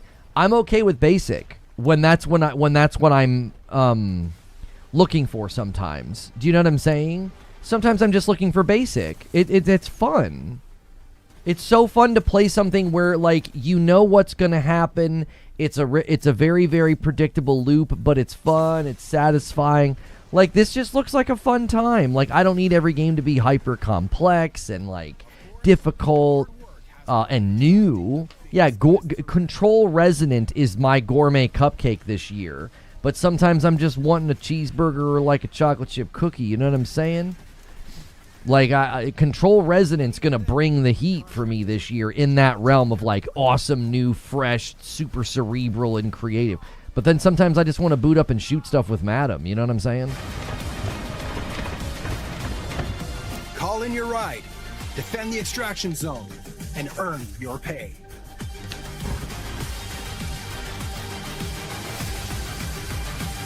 Because in Exterminats, the best jobs are the ones you survive together. New? Now, come on. What did I say that I don't know what I said was new that you think isn't new? Warlock, a brand new third-person open-world adventure set in the D&D universe, and bringing this. You expect excellence from Sony? I do. I expect excellence from their first-party studios because that's the pattern I've got up to now. Yes, hello. That's me. That's you. That's me. What would you say is the real essence of playing something like Tasha? Tasha's fun. She's very fun. She's kind of like our weird, dark fairy godmother in the game. She will make all of your darkest dreams come true, but there will be a cost. Well, is there more to her than meets the eye? Because you said a fairy godmother type. Now, many people could interpret that in different ways. Indeed. So tell me a bit more deeper about Tasha. She is charming and charismatic. Mm-hmm. And so she has kind of this magnetism that draws you in, but there is an undercurrent of danger with her because she's incredibly cunning and she's always working. Oh, did Resonance Plague Tale Legacy embargo drop today? It looks like it's landing mid-80s. That's exciting. In the game. So you do always have to stay on your toes with her. So I know with classes like warlocks in D&D, typically there's often a breach. I really am frustrated with this guy having more thigh. You know, this just thick thighs right now, you know, and just upstaging Maggie like that, I think is really, not showing hospitality. You know what I'm saying? Now, you've obviously played many characters before in various fantasy settings, but was there anything in particular that was a bit more challenging about playing someone like Tasha? I think the challenge of Tasha is that she is so cunning and she is always planning 10 steps ahead of everybody else in the room. Of course. So she's always moving and shaking, and so having to hold all of that within you in any scene that you're in and always know that there's something else that she is negotiating. Even if you think you're negotiating this, you're actually negotiating. No, I know thick thigh saves lives. I know. This guy's out here doing the work. Or in the Reds, incredibly vicious, devious, pretty nasty character. So are there any parallels in that kind of excitement you had when you got to play Orin and now you get to sort of re-enter the universe now in Warlock? tons of excitement to re-enter the universe. D&D is so fun because you can be anything you want to be, do anything you want to do. So I genuinely love D&D. I love to play with my friends, and it is a nice home space for me. So then being able to be a part of games that also are in those worlds is incredibly fun. How many times can I say fun in one interview? Fun. Well, it's all fun. It's very fun. What can you say? I don't know if I said that before, but it is in fact quite fun. What was your question? Because I blacked out and all I'm on is fun. Was the excitement of playing a character like Orin, being such a D&D fan, was that mirrored in then having the opportunity to re-enter D&D again as now? Oh, absolutely. But also, like, Tasha's an iconic D&D character, and that comes with a decent amount of stress and scariness and, oh God, what have I done? Can I pull this off? I think every time I get booked on something, I have a minute of panic of like, oh God, and now I have to do it. I mean, people are committing their entire lives to a patron, so yeah, that's a lot of weight on your shoulder. Yeah, the least I could do is try. Yeah. Well, Maggie, thank you so much for joining us, and thank you for just voicing so many incredible characters. But next up, we're actually heading over to the world of Mega Man and Twinkle Girl, which is just an incredible sentence to say out loud. So why don't we check in with Benny and see what's up with that? They're called fan favorites for a reason, and this next game can certainly claim that title. And here to show off gameplay to the newest entry to the beloved franchise, Mega Man Dual Override. Please welcome game producer Hiroyuki Minamatani and game director Shinya Ikuta. Hello, everyone. Thank you so much for joining us. Hi. He was ready. Now, I like his energy. Straight into some gameplay. Can you tell us a little bit about what we're going to play? 最初はゲームプレイを紹介しますけれども、ゲームコースについて少しでも説明していただけます？はい。今回小バージョンということで、ティンクルガール以外のステージは、伏せられています。で、もう本来はすべての8体のボスから1体を選んで、好きなステージを選んで、攻略するのがロックマンらしさであります。Okay, today we'll be playing from the Gamescom build that we have here, so we only have one stage available. When the full game comes out, you'll be able to choose from 8 different stages. Oh, amazing. Thank you so much, Doug. So we've got Twinkle Girl as well, which I know is one of the new Robot Masters. で、Twinkle Girl は新ボスっていう認識で正しいです。そうです。Yes, she is a new boss for this game. じゃあ早速選んでみましょうか。I am always so jealous of people who can speak fluent Japanese and Korean. They're such. I love the language. It sounds like percussion. I love it. 3つのエリアがあることについて少し説明していただけます？はい、今回は3ステージ構成になってて、ステージが進むごとに、だんだん難しくなっていきます。で、最後にボスが待ち受けています。No, this is not a Mega Man fighter. This is like an actual Mega Man game. I don't really get big with Mega Man games, but this one actually looks like it might get me. We'll be waiting for you in the third area. Okay, amazing. Should we hop in and see what we have on offer? じゃあ始めましょうか。はい。では最初のステージを選んでいきます。はい。All right. We're going to head and get started. Okay, amazing. So we've got 3 chips here. Can you tell us what this feature is? で、そのチップについて少しでも説明していただけます？はい。チップをセットすることで、ロックマンを強化することができるんですけども、今回は3種類のチップセットを用意しました。Okay, Mega Man is able to equip a variety of chips throughout the game that'll add a variety of abilities to him. For the Gamescom show floor demo, we have 3 chips available to players. Okay, amazing. And what's the first one that we're going to use? で、今日最初に使うのはどちらでしょうか？一番上の、防御スタイルの、チップセットを選びます。Alright, so first we're going to be using one that's a little bit more of a defensive chip. Okay, nice. Let's see it in action. はい、じゃあ。Let's start. はい、この3つのチップセットは体験版だけの特別な仕様で、製品版ではユーザーが組み合わせて使うことができます。Alright, so for the Gamescom demo, we only have 3 chips available. Once the full game comes out, players will have a very wide variety of chips to be able to use for a variety of skills. Oh, amazing. Oh, we can see it here right there. So it's going to help block those abilities, right? で、そのシールを使うときには、攻撃にダメージ受けないようにするんですよね。そうです。はい。Yeah, that's correct. It'll reduce damage. Okay, amazing. で、バリア自体はいつでも解除できます。Alright, so with the shield itself, you can actually turn it off at any point in time too. So I'm guessing that's going to create a skill curve for players. まあ多分、プレイヤーにとってはそのシールの使い方はやっぱり戦略が必要ですよね。はい、そうです。Yeah, so some strategy will be involved, of course, in the use of the shield. Amazing. Also, something to point out is like when damaging the enemies, we're seeing a lot of that like graphical effects to those, aren't we? やっぱり敵にはダメージを与えるときにはその傷がついたりマークがつきますよね。はい。だんだん黒くなっていくというか、ちょっと焦げが発生して、はい、ダメージ表現が分かりやすくなっています。Yeah, so with each enemy, as you damage them more and more, you'll start to see them kind of develop damage and scars and that sort of thing. And as they become darker, it's clear that they're getting closer to being killed. Okay, amazing.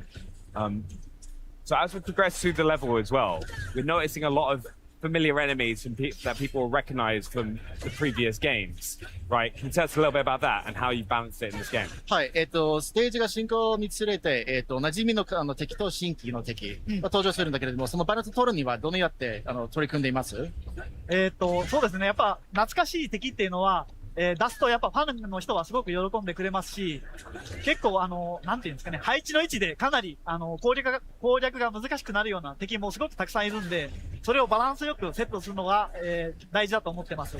Yeah, so when it comes to enemies, of I course, love having a the bit of a damage on familiar the face, enemies. Allows fans to have a little bit of nostalgia with the gameplay, and then introducing new enemies and whatnot will add a different level of challenge to it. So it's a good opportunity for fans to really kind of have that love of the series and some new stuff to experience and bring some challenges to the game. Yeah, and I think we got to talk about with new things about the game, the dual override system. Can you tell us a little bit about that in the top left corner? はい。で、新規要素について話してるんだけど、オーバーライドについての説明、少しでもいただけます？はい、わかりました。ではまず実際に使ってみますね。ちょっとお待ちくださいね。Alright, we'll use Gotta slide under that fist, brother. すでに今の時点で、オーバーライドゲージは溜まってます。Alright, so at present, the override gauge is still building up. 敵を倒したり、ダメージを受けたり、いろいろな、能動的な行動でゲージが溜まっていきます。And the override gauge will build up in a variety of ways, taking damage, damaging enemies, and whatnot. How many times can you... Oh, here we go. では、オーバーライドをして強化した状態でかっこよく敵を倒したいと思います。Alright, so once the override is activated, you'll actually become more powerful and you'll be able to unleash some really cool looking attacks like we've seen here on Destroyed. Amazing, and that's our first level stage complete. はい、それエリア1完成ですね。そうです。Yes. Amazing. Now, one thing as well, with that override system, how many times are they able to charge it? で、そのオーバーライドのゲージは、何回まで蓄積できます？一定量、敵を倒したりすると、段階的にゲージが上がっていって、3段階が、最強のオーバーライド状態になります。So the override gauge has 3 phases to it, and as you hit each of those kind of levels, you'll be able to build it up for stronger attacks as you go. So once you get that third tier, it's pretty powerful. Yeah, as we just saw, it just destroyed them. So we're going to try the second chip now, aren't we? はい、じゃあ2つ目のチップ使いますよね。はい。Yes. 今回攻撃タイプ、火力重視のチップを選びます。Alright, this time around we're going to be doing more of an offensive chip. It's called the weapon chip. Okay, amazing.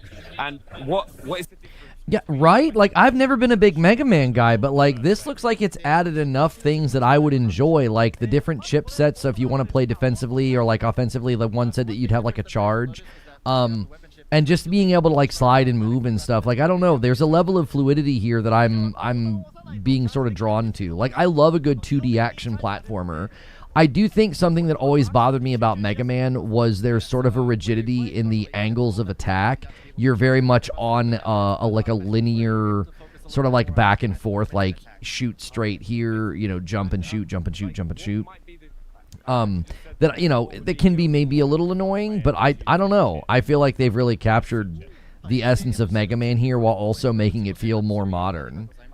やっぱり火力でどんどん敵を倒していきたいっていう人に向いていると思います。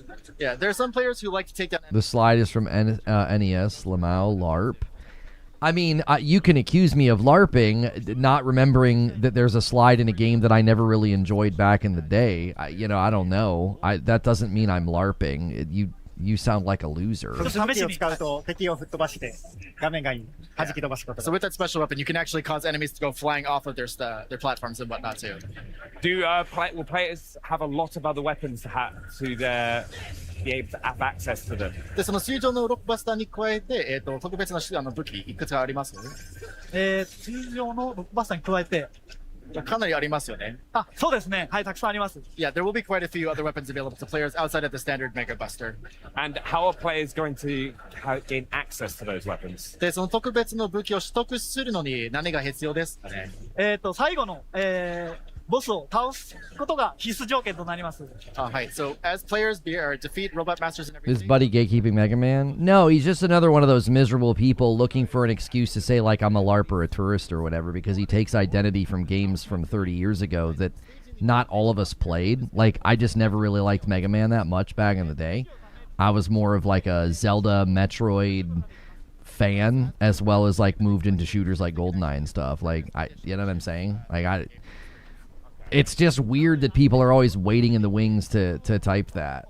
It's like, I've admitted fully I've never been big on Mega Man because of how everything is sort of very much like on a grid.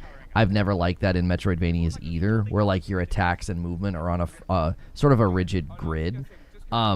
Yeah, I guess I didn't know that back in the NES days there was a slide, because I didn't really play these games back then. I didn't like them all that much. Go to this, because this is Astro Man, right? It's returning. I know so many people are excited about this. Can you tell us more? Yeah, そう。アストロマンが復活しますよね。それについて少しでも話していただけます？ロックマンのファンに喜んでもらおうと思って、過去作からボスを復活させてます。他のボスも登場しますので、復活しますので、楽しみにしてください。All right. So it's definitely that deep. We can't jest about ourselves.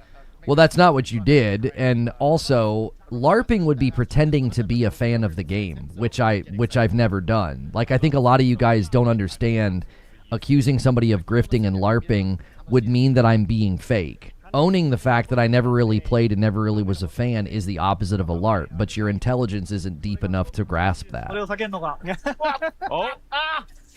Yeah, so compared to the boss in the first area, Astroman's the boss for the second area, so it'll be a little bit more difficult than the boss we fought earlier. So close! Yeah. The shield chip would have come in handy there. Yeah, but a shield chip is by Plague Tale has a 77. It dropped that fast? Man, it was looking like it was landing really strong mid-80s after like 20 reviews. 使用される方に参考になるようなプレイを目指したいと思います。All right, I'm going to do my best to show players the best gameplay I can. できるかな。よし、頑張ろう。 You're going to do it flawless. まあ今回ダメージ受けずに倒せますよね。はい、任せてください。It's one of the things, it is hard to talk and play these boss fights at the same time as well. やっぱりプレイしながら話すの難しいですよね。もうちょっと無口になっちゃいますね。本当はもっと上手いんですけど、喋りながらプレイするとやっぱりダメージ食らってしまいますね。やばいですね。Truth be told, Economic Director is a lot better than what you're seeing right here, but it is again tricky for him to play and talk at the same time. Oh. Okay. Activating that override. じゃあオーバーライド発動ですね。これでなんとか倒したいですが。So close. まだ死なないです。まだです。まだです。あまり最後まで見せちゃうとね、ちょっとユーザーの楽しみもなくなるので、次のステージに移りたいと思います。All right, so for the sake of the fans, let's move on to the third area and show that a little bit too. Okay, yeah, let's do it. Let's go, because the third area is where we're going to see the new robot master. You were born in 78. These games are not for me. There were games back then that I just didn't find them all that satisfying. Like the original Mega Man games, my brother loved them. The Battletoads, similar thing. You know, they weren't my cup of tea. So I gravitated towards different games back then, and I really spent more time, like I said, in like Zelda, Metroid, Mario Kart. It would be like me not knowing something about a fighting game. Like, I played a lot of Killer Instinct back in the day, but I probably don't know everything about it, mainly because I didn't gravitate towards it like my brother and his friends did. All right, let's do it. One thing to ask as well, why was it important to evolve the Robot Master stage design for the latest entry in the series? でなんか過去作に比べて、デュアルオーバーライドの方でステージの進行は大切にしてるようですけれども、その進行はなんで大切にしてるんですか？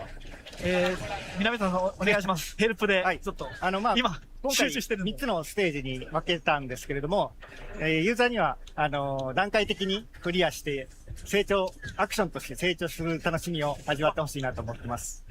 One reason for the kind of progression for the stage itself is we want players to have a sense of progression and success and achievement as they've gone through the stage. So again, each area becomes more and more difficult, and so by clearing each one, there's a sense of accomplishment being able to complete it. And how do you balance the challenge that players are going to face and then having those conveniences like checkpoints?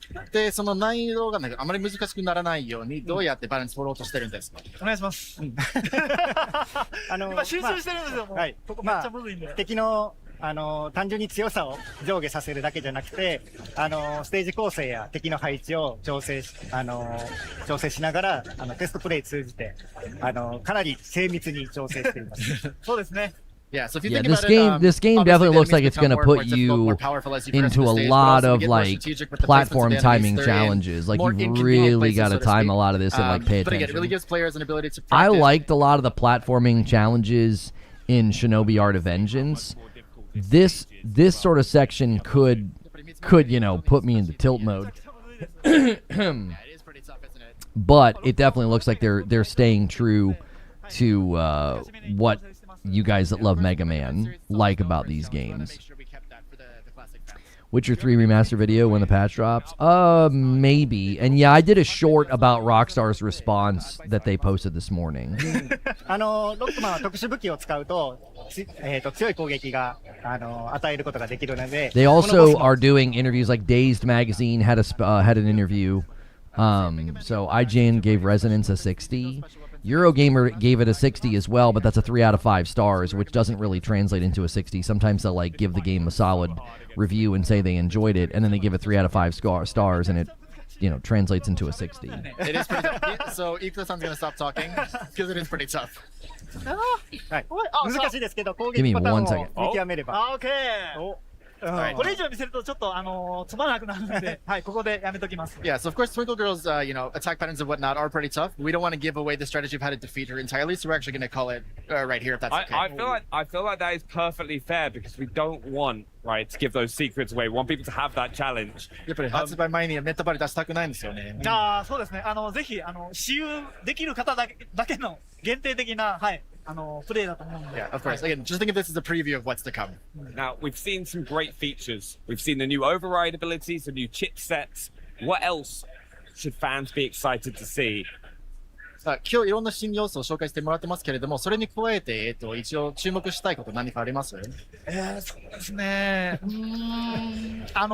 8体のボス、まだお見せしてませんけども、非常に魅力的なキャラクターをたくさん用意しているのと、そのうちの1体は、ユーザーから募集をして選抜されたすごく、デザインが、かっこいい、ボスが登場しますので、それを楽しみにしてほしいです。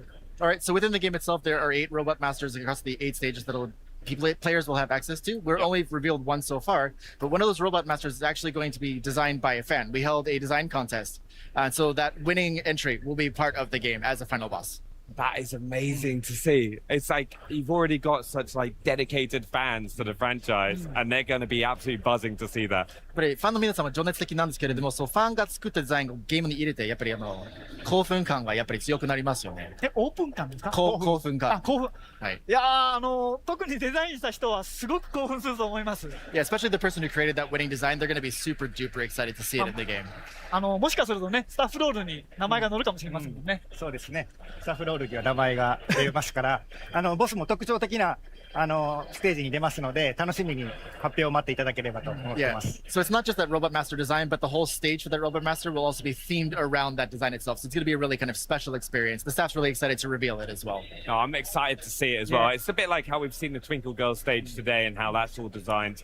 But I'd just like to say a massive thank you for both of you, all three of you, for coming and showing us some gameplay here on the Xbox booth at Gamescom. Thank you so much for joining us. 今日のご紹介誠にありがとうございます。ありがとうございました。Thank you so much. But coming up, straight from the Xbox booth, we're getting nostalgic and celebrating 25 years and showing off some sweet new wheels coming to Forza Horizon 6. But first, a special update on first-person horror platformer coming to Xbox very soon. Come on down today. Your Jurassic journey awaits. Hello? Anyone here? Sorry, kid, but what was your name? Jordan. I'm Stella. I need you to find Dalton. Oh no, this isn't good. You see, we've come across this material with some sort of organic properties. I should have stopped long time ago. This is my first documented sighting of this creature. Something took him. It took everyone. There's not a soul here. How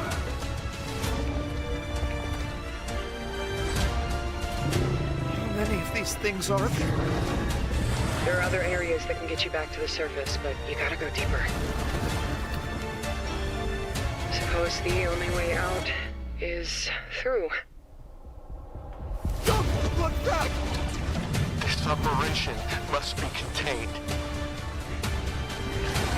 I'll find him, Stella. I will.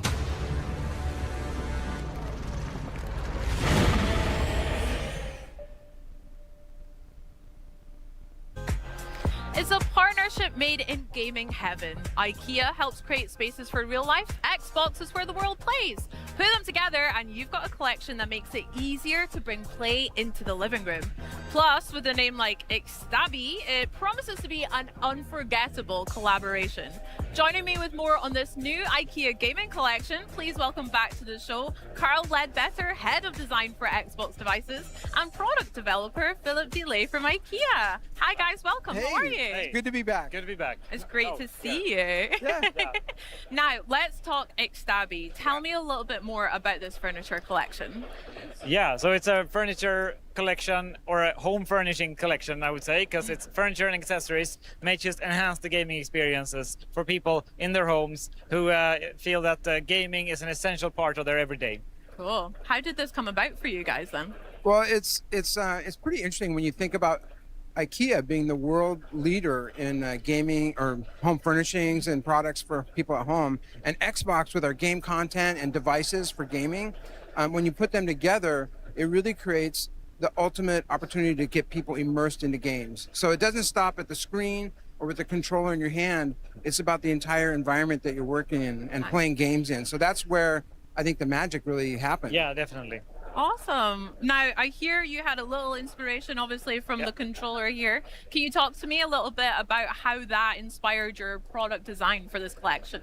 Yeah, Carl? Sure, yeah. Well, the controller is very iconic to Xbox. Of course. That's where you interact with the games. And so we took some of the detailing from the controller, like the thumbstick stool, the D-pad cushion, and the D-pad platter. And those are kind of more specific examples, but yeah, it's inspiring. Game content really comes alive through the product, so that's what we looked at. Yeah, we were inspired by like elements of the controller, but also like how people use it. You know, how people store it, how they charge it, and just making sure that we use some of our IKEA smarts to help you organize all the gear you have around the game. Yeah. So, one of the fun things about this project was IKEA and Xbox both share the same philosophy of making products that solve real problems, that are expressed in a way that anybody can enjoy them at home. And grounding on that, we really start to unlock new ideas and thoughts, and it shows up in all of the collection. Yeah, for sure. Lord knows I need some IKEA smarts as well in my gaming at home. That's so right. Sounds great. So guys, can I get my hands on this collection maybe at my local IKEA store or even online? Yeah, very soon. Okay, how soon maybe? When do you expect to launch? We'll launch globally from October 1st this year. Wow, awesome. Just around the corner, absolutely. Just around the corner, not long to wait at all. I can't wait as well, especially for that D-pad tray. I need that immediately if I can have it. Or maybe even this delightful little cushion. One of my favorites. One of your favorites? Yep. Love That it. one's for you. Yay! Okay, sorry. Thanks, guys. Well, I mean, Xbox and IKEA feel like they've officially leveled up the gaming space for us at home as well. How does it feel to finally reveal this collection here at Gamescom for you both?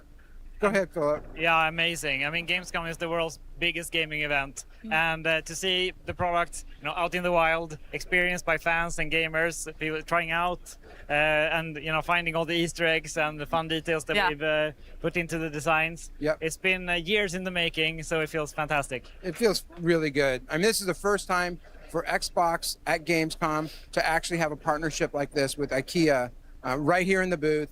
And like Philip said, if you look close enough, you'll see some Easter eggs. You'll find them here and there, and they're on all the products. Okay, well, I'm going to go scour them just now That's as right. well. Guys, thank you so much for joining me. Enjoy the rest of your Gamescom and this lovely little setup we've got here. Shall we play some games? I think we should do it. Okay. Yeah. Well, let's do it. You guys, though, buckle up. It's over to Charlie and Henry with the latest from Forza Horizon 6. Let's kick things into overdrive with some new Forza racing, shall we, Hannes? Oh, go on then. And here with a look at the newest game mode and some truly exciting partnerships, please welcome senior game designer Will Hume and lead game designer David Orton. Hey, great to see you. How are you doing? Guys, doing very well. How are you both? This is so fun. This is so fun. Looking at all these incredible games at the Xbox booth, absolutely loving it. It's not bad, is it? Talking of not bad games, though, Forza Horizon 6 absolutely crushed it when it came out recently. How's the reaction been? How are you guys feeling? We're feeling great. Yeah, it's been awesome. Yeah. Yeah, I mean, launch has been incredible. Game's gone down really well. We've been releasing a bunch of new content, right? Had new race events, new cars, and now we're introducing a new feature. Yeah, nice. I mean, Charlie and I have been in constant competition to see who can fully complete all the achievements. Where are you at, by the way? I have 2 left. I've got 1 left, baby. There we go. I know what I'm doing on the flight home. Thank you. Neck and neck. It's neck and neck. But you mentioned a new feature. Let's do it. So why don't you tell us all about it? What are you? Yes. So we've been blown away One by second, the my wife's launch texting of me. Forza Horizon 6. We've welcomed millions of players to Horizon Japan. We've added new cars, new rewards, new events. And today we're really excited to give you a first look at a brand new game mode, which is Drift Attack. So this will be free to all players. And I'm accompanied by Will. He'll be driving. Our beautiful assistant today. There is no way that I can drift and drive at the same time and talk. So it's worth saying this is all live, so no pressure, Will. Yeah. No pressure at all. So we're going to be really nice and polite to you, whatever happens. We're trying to throw you off. Yeah. So here we are. We're at the sort of drift pan circuit. Yep. We've kind of upgraded it a bit, put some aftermarket cars in there. You can see people driving. It's worth saying this is all live. Wow. So Okay. The people at the Gamescom booth. That's the people we're seeing here. So we go, shout out to 240 Gamescom 1. You made the stream. You made the stream. There you go. The dev kit. So to start a drift attack, all we need to do is drive through the gantry and away we go. It's all about setting the highest drift score on 1 lap and then trying your hardest to beat it every single time. Nice. Okay, so we're going to get our first taste of it right here. Here we go. Oh, yeah, I see the score going up. I see the score going up. And then, first thing we noticed as well is those blue boxes on the floor aren't normally there. What are those? Yeah, so they are clipping zones. Okay. So right now, Will is getting a drift score. And if you're drifting within the sort of blue lanes there, it will actually increase your score. Oh, yes, I can see the multiplier at the bottom. Nice. Yes, you get a times 2 multiplier. The way that works is kind of for 2 reasons. One of them is it's to kind of reward those players who are really good at the game. But also, they've been strategically placed for sort of the best drifting line. So it's there to sort of encourage where you should be kind of getting your angles. Bit of and how you should be education, approaching bit of it. accessibility. Yeah, bit of education. And obviously, number go up is always good fun. Yeah, it is. It's always good fun. So right now, Will has locked in a score. What have you got? You got 150. All right, thank you so much, Diamond Dog, for 27 months. Let me add it to the total. We're sitting at 203 on the week. And we will be switching gears here in about 30 minutes for future game show. I believe Fable is very soon. Apparently, demo gameplay footage has already been put up on YouTube. Right. They look like collection journal entries. Ah, yes. So we have actually expanded the campaign with Drift Attack as well. And we'll show that in a bit with our collection that sounds journal. good. Absolutely. I'm excited. And a key thing about this is it's all in the shared world. So you're not loading out, you're not instancing out into another space. Yeah. We wanted to make it as frictionless as possible. So all you need to do is drive through the gantry and away you go. And right now, Will is sort of taking the score against himself. If you wanted to, you could actually join a convoy of people and you'd be put on a leaderboard with them as well. Beautiful. And it's how we kind of wanted that competition to be more opt-in. So you can rock up and you can just drift for as long as you like. A scotch better. I did see the leaderboards on the side as well. Yes, the Emerald leaderboards. Yes, so this is all very similar to Time Attack, really. So the Emerald leaderboards you see, we'll go drive to them now. How are Gamescom doing? How are Gamescom doing? Well, we're not. Okay, so Will. I've got quite a way to go. Oh, darling. Whoever was 2 Forza Gamescom 6, Yeah. whoever that was, they got the best score. So Doing this is actually really well. live, and these leaderboards, they reset each week as well. Nice. So this looks across the entire community as well. So you could be driving past a Drift Attack circuit and you see your friends on the leaderboard and they've topped your score. And you wanna- It's like Yeah, a you great wanna- way. Yeah, exactly. Yeah. And then away you go. You start And as you to- said, it's a permanent mode, so you can constantly keep your eye on it, right? Come back to it, have another go. Exactly. Yeah. So beautiful. With that, this is a game mode you can play today and in the future. You don't get left behind. This is all great players from the moment it goes live. And with that, we've got some permanent rewards. So let's look at those. Yeah, let's do it. This is the collection journal that you mentioned, right, Ham? Yeah, I mean, beautiful. one other thing I did see that was quite cool was similar to Time Attack, you've got kind of splits. Yeah. So you know which segments you're kind of improving. What you need to work on. too, which Yeah. is- Absolutely. That's nice. Yeah. I like that. You kind of see if you're doing Here we better. go. or Here we worse. go. Go on, Will. Yeah. There we go.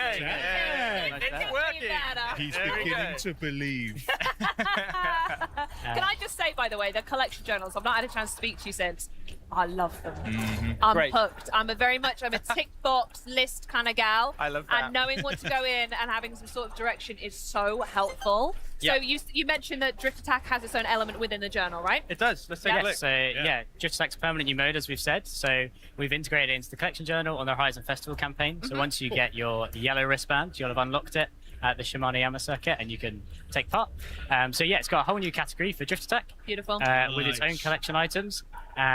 Similar to Time Attack, you'll get them for completing laps, but instead of PI classes, we've kind of focused on different car buckets that make sense for drift. So you've got drift cars, sports cars, retro super saloons. I think that adds an element of like thinking about it, because you can make an S1 or whatever and find someone else's tune and then go and do it, and then hey, well done, you're great. But actually applying to a specific car type, that's the challenge. I really like that. That's the hope. It encourages people to try different cars as well they might not have tried. Amazing. But it comes with that as well. Obviously, we have brand new rewards for this category. So we've got a Drift Attack race helmet and suit, which is super cool. People want more of that sort of stuff, so you'll be able to apply that to your character.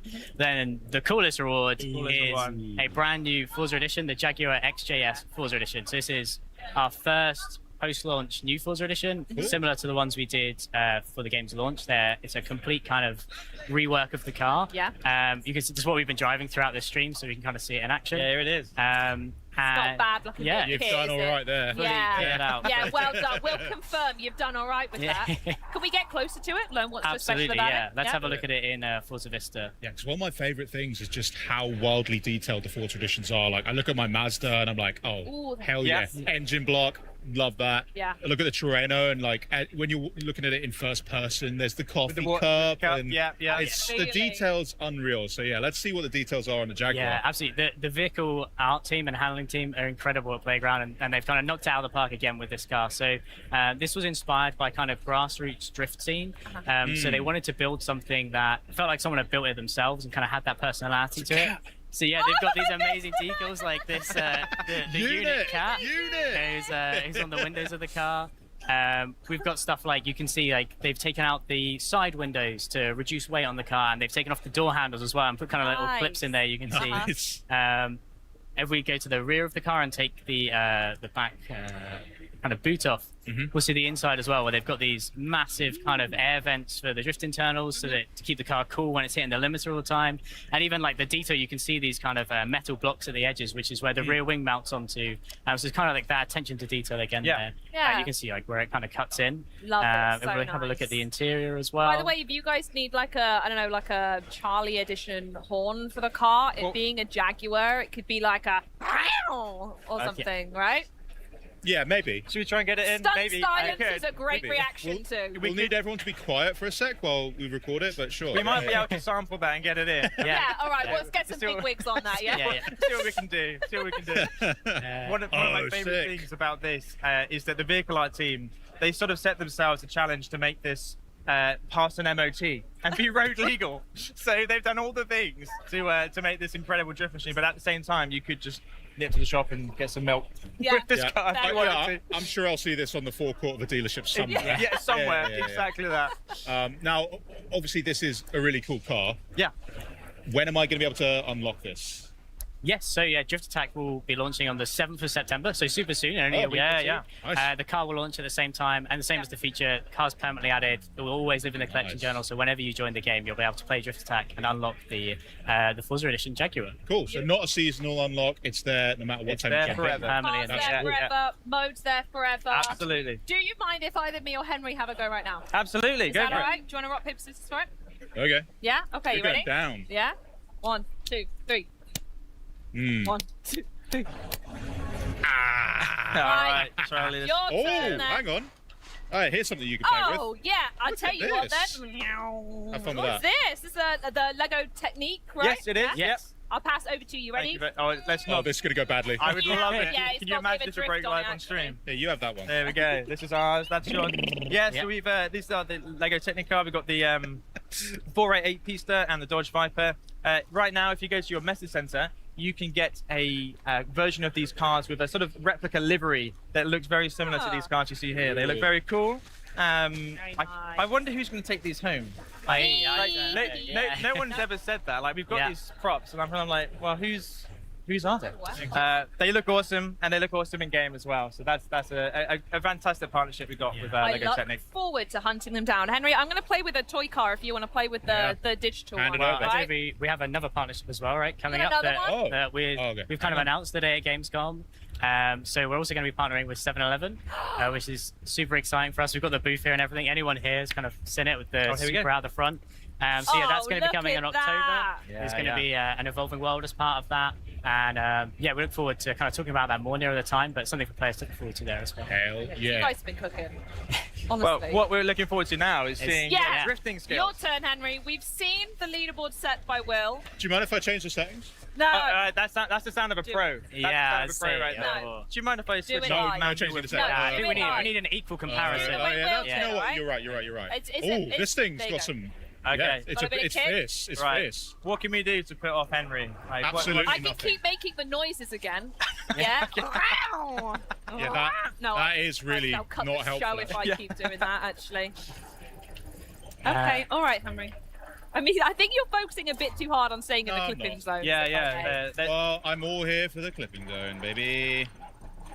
Something else to mention about the car that's super cool as well. So obviously we built it as a drift car to match the feature, but players will be able to upgrade it and tune it themselves. So if you want to turn it into a more track-focused car, put some slick tires on it, you'll be absolutely able to do that as well. I've taken out put way the too Forza tight. Aero on. So yeah. Oh no. Henry. Oh no. It's not looking have we good. left damage on? No, we're good. We're good. You're good. Yeah. It's gonna be Did you like how I back changed the camera while I was driving? Yeah, really cinematic, Henry. Yeah, Are you trying to distract us from the gameplay? No. No. Hey, what's would. over there?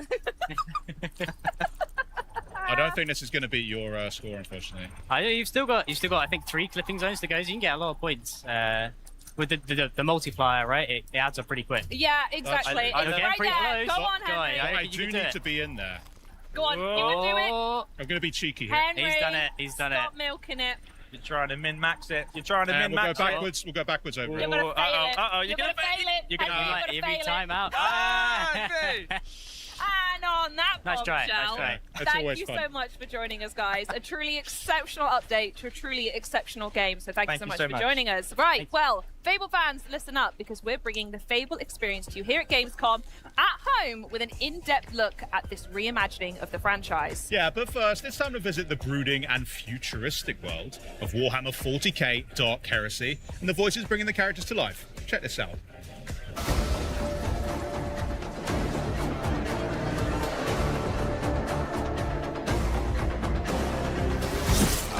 I'm used to killing Xenos, not talking to them.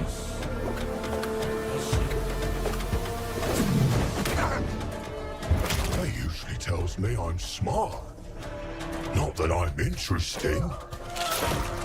Numerous signs of bruising, superficial damage to the surface layers of the skin, apparent loss of integrity in some of the smaller bones. The heresy of pride, which spurs one to believe in one's own exceptionality, and the heresy of consorting with the enemies of humanity. You expect me to object, Otvaka? I am no longer part of the Tick vein. You have guessed my race, but I am no foe to you or your tribe. Recommendation. Additional protection for the Acolyte upon approach.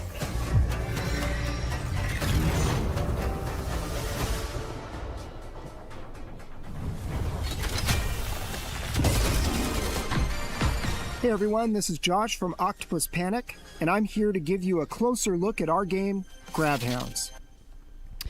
I see you guys kind of debating whether or not Forza 6 is going to come to PlayStation. It's already in their store and wishlistable, so I don't know if they're going to back out of that. That would be very strange. I just don't think they're focusing on other platforms during their own showcases. Starts aboard the mining ship, where the crew gathers before heading out. From here, we'll pick a job and launch the mission. Oh yeah, here we go. Once we're planetside, everything starts from the collector. This is our dropship, and it's the center of our operation. To begin, we'll lay out some pipeline, which is the power network that allows us to expand across the planet. With the pipeline in place, the first thing we want to build is the fabricator. This is a factory in a box that allows us to produce build kits for our turrets and other infrastructure. Every grav hound is equipped with a grav beam. This can be used to collect resources, build defensive infrastructure, and even manage the local wildlife. Some resources are extremely volatile, which can come in handy if used correctly. Collecting resources earns us build credits, which can be spent to expand our operation. Okay, with defenses in place, we can move on to our main job. An excavator has been dropped from orbit near a buried artifact. It needs power to work, so we'll push the pipeline across the planet, set up some defenses around the site, and then connect it. Once we bring this thing online, it's going to attract a lot of attention. Here they come. Each GravHound has a booster rig that lets them move quickly and fluidly around the environment. As the pressure rises, so does our power. Our turrets earn experience in combat, and they can be promoted to more powerful, specialized variants. Throughout each session, we earn reward pods, which contain randomized rewards that increase our combat effectiveness. And if somebody misses a beat, they get a second chance, assuming their friends cooperate.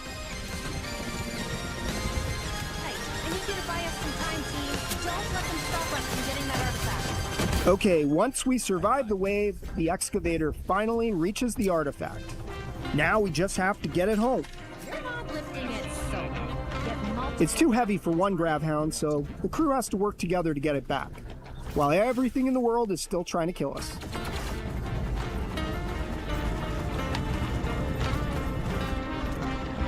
Once we secured the artifact, we can prep the ship for launch. Underway. It shouldn't take too long. This won't go unnoticed.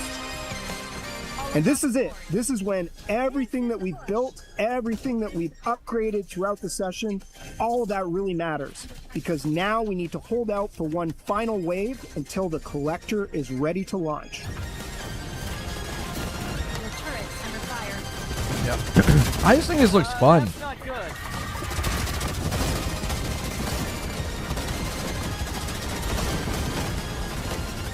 Once good co-op collector's romp, ready, you know? everyone races to get aboard, and we take off and head back to the mining ship. Once we're back, we'll regroup, spend some time upgrading our stuff, and then choose our next destination. Each session, you'll be exploring different planets, different jobs, different builds, different opportunities for disaster. And that's GravHounds. GravHounds is coming to Xbox and PC, and it's available day one with Game Pass. Oh, it's coming this year? Well, Fable fans here at Gamescom are flooding to the Xbox booth for a special theater experience highlighting an early quest in the much anticipated game. And joining me now to bring you guys at home through the demo experience, please welcome Fable game director Ralph Fulton. How are you, Ralph? Great to have you. Super well, thank you for having me. How are you? I'm so good, thank you for asking. Having a great time at Gamescom. I'm upset that I haven't been over to the theater experience just yet, but maybe I can take a little sneak peek now with you. Absolutely, let's go through it. Sounds good. Now, set the scene for us. What can we expect to see from the demo? So, we are going big for Fable this week at Gamescom. We have actually got not one but two demos that we're showing here today, but the one that we're looking at right now, It's running on a PC with ultra settings, it said. right here on the Xbox booth, which is a segment from a relatively early quest in the game, and we are bringing together all the disparate bits of Fable that we've been teasing people about for what seems like years now. Right, you're going to see cinematics, you're going to see story, you're going to see choices and consequences, you're going to see combat. That's another big thing that we're talking about here this week and giving some folks hands-on with at Gamescom. And it is all set against the backdrop of the magnificent capital city of Bowerstone. So we're arriving in Bowerstone, not quite for the first time, but certainly early in the game, and taking in its sights. Oh, blimey, governor. It looks absolutely delicious. Now, you mentioned we're here at Bowerstone. Talk to us a little bit about maybe this city as well as some of the other ones and how they'll play a role on how the villagers interact or how our character navigates through them. Absolutely. So Bowerstone, capital of Albion, biggest city in Albion. I think there are some 400 of those 1,000 handcrafted NPCs we've talked about before living right here in the city. 130 houses that you can buy. I think there's about 40 businesses you can buy as well. Oh my gosh. So tons and tons to see and do and purchase and get involved with. And obviously that living population is really the sort of beating heart of our game. It's like a Greek chorus that reflects the things you do back at you. And it's all about our reputation system. So the things you do build reputation, and these people will absolutely let you know what they think about the things you've done. Yeah, Philippa just there, mouthing off again. Classic. They are not backwards and coming forwards when it's about telling you what they think about the things you've done. They are very opinionated indeed. Wow. This guy is actually my husband. That's Elliot. Ah, so hello, Elliot. I've been to Bowerstone before, and we got married. This is where we live. This is a house. All the buildings in the city and indeed the game, you can go inside. They all have fully realized interiors. The design, the level of detail is just incredible. We live here, Elliot and I, with our daughter Daisy, who's just round the corner here. Oh, congratulations. Thank you very much. Oh. Yeah, we're going to leave our father to deal with that question. Probably. That's easier. The interior is absolutely gorgeous, Ralph. Yeah, incredible work from our artists, incredible work from our technicians. A really, really beautiful game, and very varied within Bowerstone. We're going to see a variety of different parts of the city, which will all reflect the different statuses of the people who live here. Gorgeous. Wow. So whereabouts are we headed off to? What is our hero up to on this journey? Great. Well, quick story recap. What has brought us here is obviously that terrible event that happened at the start of the game. You'll remember from Dev Direct, I hope that your village was turned to stone. Yeah. I will say, it looks like it's come a long way. I mean, it is running on a PC at ultra settings, which is certainly helping with some of the performance issues that we were concerned about. We need to see this thing running on like a Series X, PS5 or a Pro, just to kind of see what they can pull off with performance. But it looks like it's come a really long way. That town and the seamlessness all looked really, really good. The characters, the NPCs, I think all looked great. We believe he's the guy that can help us save our grandma and our village, and we're about to meet him right now. Let's find out. Poor grandma. Indeed.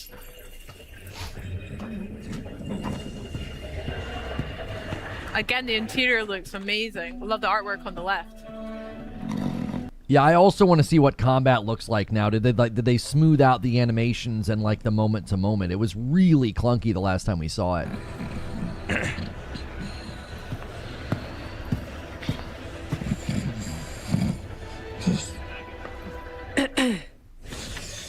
Mother?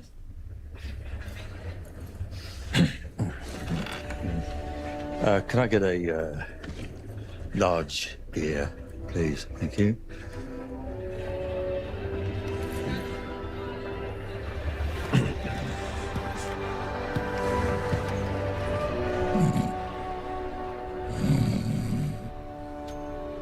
A large beer. Right.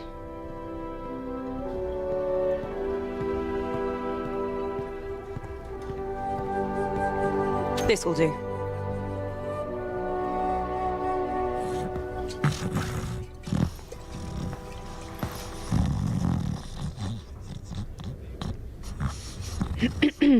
Oh.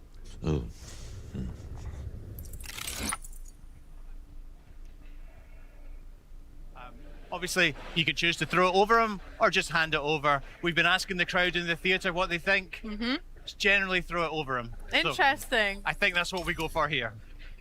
Oh, you two get bloody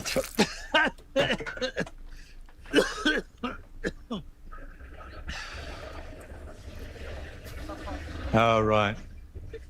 Hero. Yeah. Yeah, of course you are. I need your help. Now I'm finished. Guild's closed. My nan used to tell stories about you. She Your said... nan? If you're some kind of mega fan, I think I've still got some merch out the back. Got shields with my face on. Sort of tabard things. She's trapped. They all are. My whole village. There was a woman in red. She could have been a hero. You're a hero. You'll work it out. And what about you? You're being evicted. You gonna tell me what happened? I mean, I'm not particularly proud of it, but I ran up a few debts. I don't like to talk about that. I reached out to a local sculptor in town, commissioned him to capture my image in Aurora and marble. Anyway, I don't know what I did wrong, but guys wouldn't pay me in the end. I did what anyone would do, and I went down to Ronnie's place. You lost the Heroes Guild on a bet.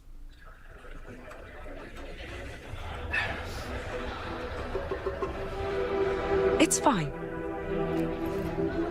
I'll get it back. And your gold. You're not listening. I meant what I said. I'm done. I'm not doing it for you.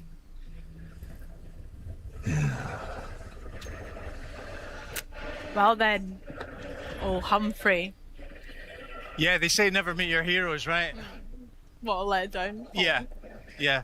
So we saw a choice there. Obviously, that's not a massive choice in the scheme of things, but it does result in a reputation. Humphrey now thinks you're an arsehole.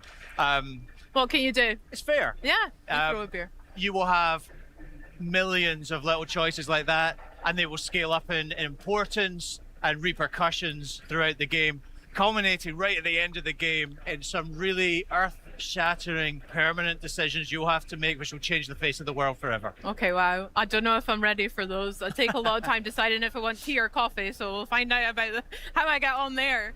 Going back a wee bit of the cutscene we've just seen and the trailer that you mentioned when we introduced Humphrey, where did this idea of the cutaways and the talking heads come from for the interviews within the gameplay? It's so interesting and gives us like a real insight into some of the more important characters. I'm really curious. It does, and I think it's something that we haven't really seen in video games before. We're super familiar with it, I guess, from like TV. You know, The Office did it, and Parks and Recreation did it, and lots of great shows like that have done it.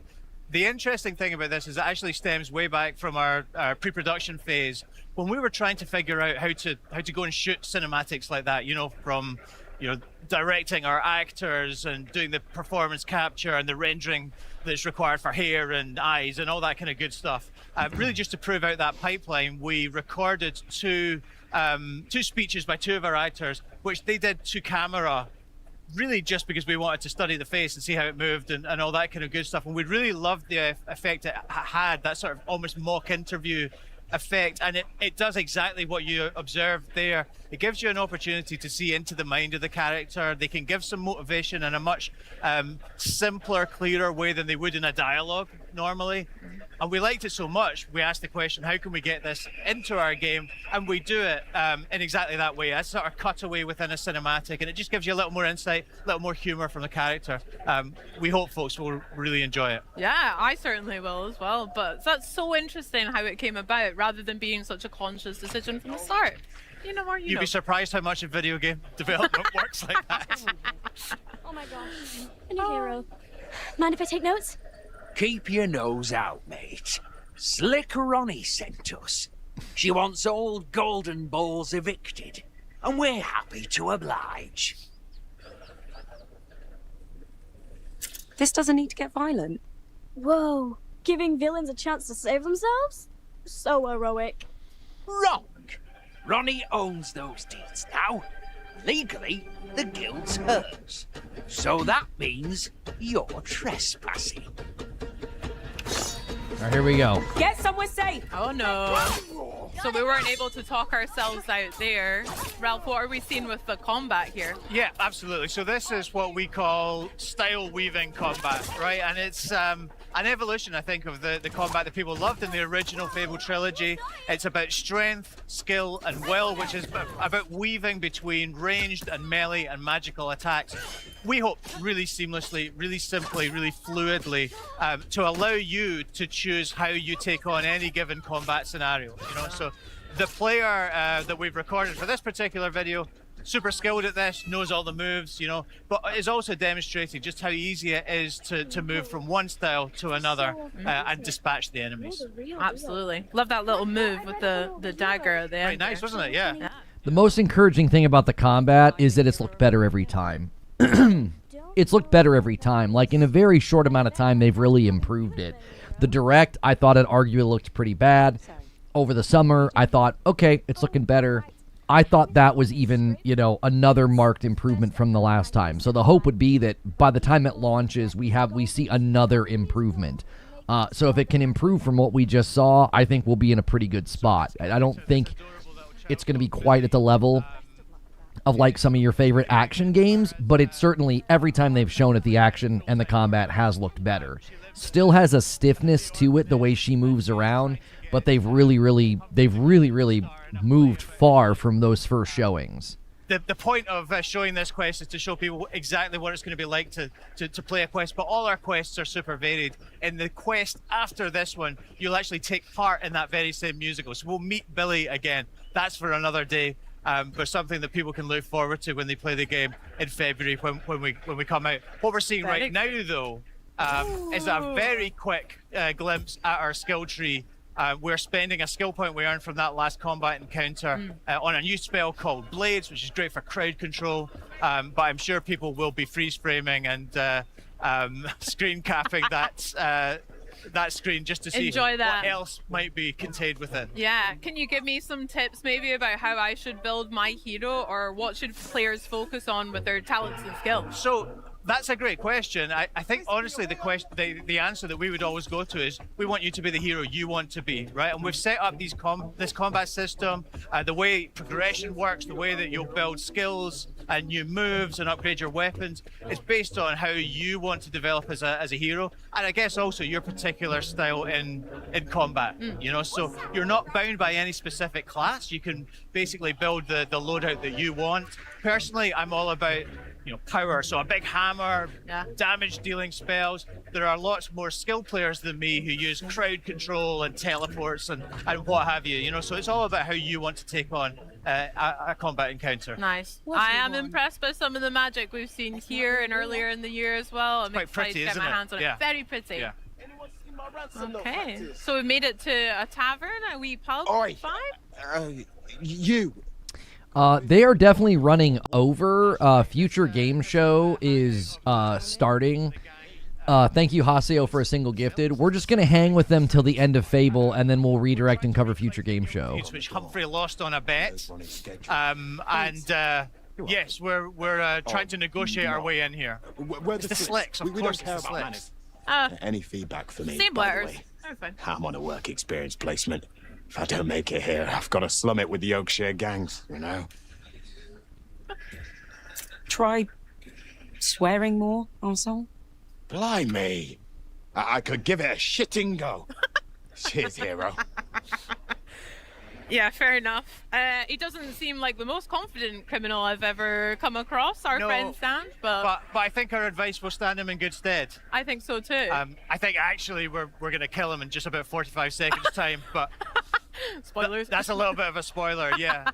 So this particular challenge you can play any number of ways. When you actually play it in the game, I think for in the interest of time, we pay our way through this next particular blockage. But there are different ways you can go and speak to people and find different ways through this locked door. What? Amazing. I'm here to see Ronnie. Good for you. Boss ain't really taking on new clients right now. You got an appointment.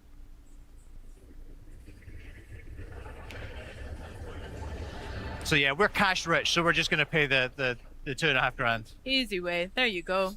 Can't you look the other way? For that amount of coin, I'll look whichever way you tell me to, mate. Why don't you go on through, eh? Make yourself at home, but not too at home. No touching the boss's stuff. She'll be with you shortly. Sarney, love her name as well. Was Yes. someone called Big Bap as well? Yeah, that was. I think that was another member of the gang. Ah. Yeah. It's a Old good sandwich nickname. replacer, yeah. Could be worse.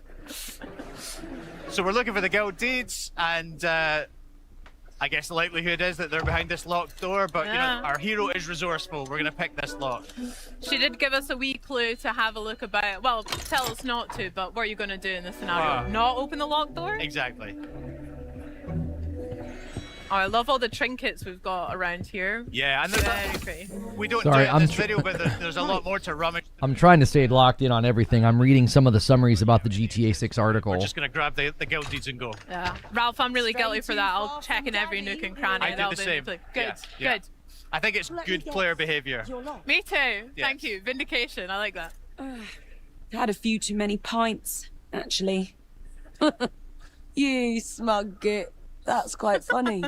I tell you what, though, it takes stones robbing from me in my own poorhouse. Humphrey used to be like that, back in the day, before he shit the bed and fell apart. Not that I haven't enjoyed watching the guild slowly bleed out. Well, you're bleeding out next. Now you're speaking my language. This hero causing you grief, boss. Nothing you lot can't sort out. Humphrey should have warned you not to fuck with me, hero. Bit late now. All right, here we go. More combat. Sort them out. Okay, another wee look at combat, another fracas on our hands here. We Okay. spoke about some of the different various combat that we can use for tools, melee, range, etc. How do they complement each other? And Ralph, what's your preferred style? You mentioned that big hammer earlier. So I love a big hammer. Okay, so they've done a lot better job making it reactive. Like her parries and blocks look really good. It's just her repositioning that still needs a bit of work. Like when she did a really good dodge to get away, and even there, her repositioning is still a little like on a grid. It's very stiff. I think everything else looks so much better. Her swings have impact. Shooting of the arrow to like knock them down is a cool strategy. There's a lot more weight to impact, of like blocks, parries, things like that. It's just her repositioning that it looks better. It does look better. Like that right there looks better than like the developer direct. It's still just a little bit awkward. Which again, I'm encouraged. They have made so many improvements since just February. I'm really trusting that when this thing lands, I think the combat's going to feel just fine. I'm way less concerned than I used to be about it. It has really come a far way. I'll say that. This looks like something that I would actually enjoy. What we saw in February, I was like, that looks like something I'd get so annoyed so fast. It feels like kind of like the Gotham Knights moving on a grid mobile game kind of a thing. It looked like that. This looks quite a bit better. Still a little stiff. They're going to have to smooth out some of it, but they've made so many improvements, I trust they'll be able to do it. Wearing down, but is ultimately no match for our hero. Obviously. Oh, absolutely. Always seen side on. Right, like she's playing defense in footy. Oh, shame about that beautiful mustache. Indeed. Oh, well. Is that Big Bap? He should be called Big Bap. I wonder if it was Big Bap, actually. We didn't see Sanj there. Hopefully he got away. Maybe. Yeah, there's just a stiffness to it. It's not that it's bad. I mean, I would argue that it was actually pretty bad in February. I was like, ugh, that looks like something that is not really ready to play. This looks ready to play. So between now and launch, if they really bring some polish, some fluidity, and some smoothness, I actually think this could end up being one of their best games this gen, because this was a very good showing. I give them full marks for this showing. I think this is the best the game has looked. The gameplay. That's exactly what we've been doing this year. In June, we showed 30 minutes of our life simulations. Here, we're showing what it's really like to play a game and a quest in our game. This is a genuine quest from our game, and it combines all those things, right? There's conversations, there's choices, there's moral dilemmas. There's freedom, there's combat, there's humor, there's cinematics, there's people from Peep Show. So it's kind of got everything. We're getting a really great reaction from folks in the theater at Gamescom this week. I hope many more will continue queuing for it tomorrow. And we're just hoping folks at home enjoyed this sneak peek at the game that we're building. I hope they did too. I'll be first in queue tomorrow. Okay, so we're going to do a little bit of a rambunctious end here. Let me get Future Game Show pulled up. We're going to switch to a new stream. You guys on Twitch, you don't have to do anything. I'm actually going to go ahead and just rewind. We'll watch the beginning of Future Game Show. We missed some of it, which means there'll be world premieres. So let me get it like right here. Here we go. Let me close the chat. Okay, so here's what I'm going to do. I'm going to give you guys a link, and then I'm also going to redirect you. So if you're watching on YouTube, I will be providing you with a link to the new show. We like to separate these so when people come to watch them later, it also helps with all the copyright claims and music and stuff like that. So give me just a second here.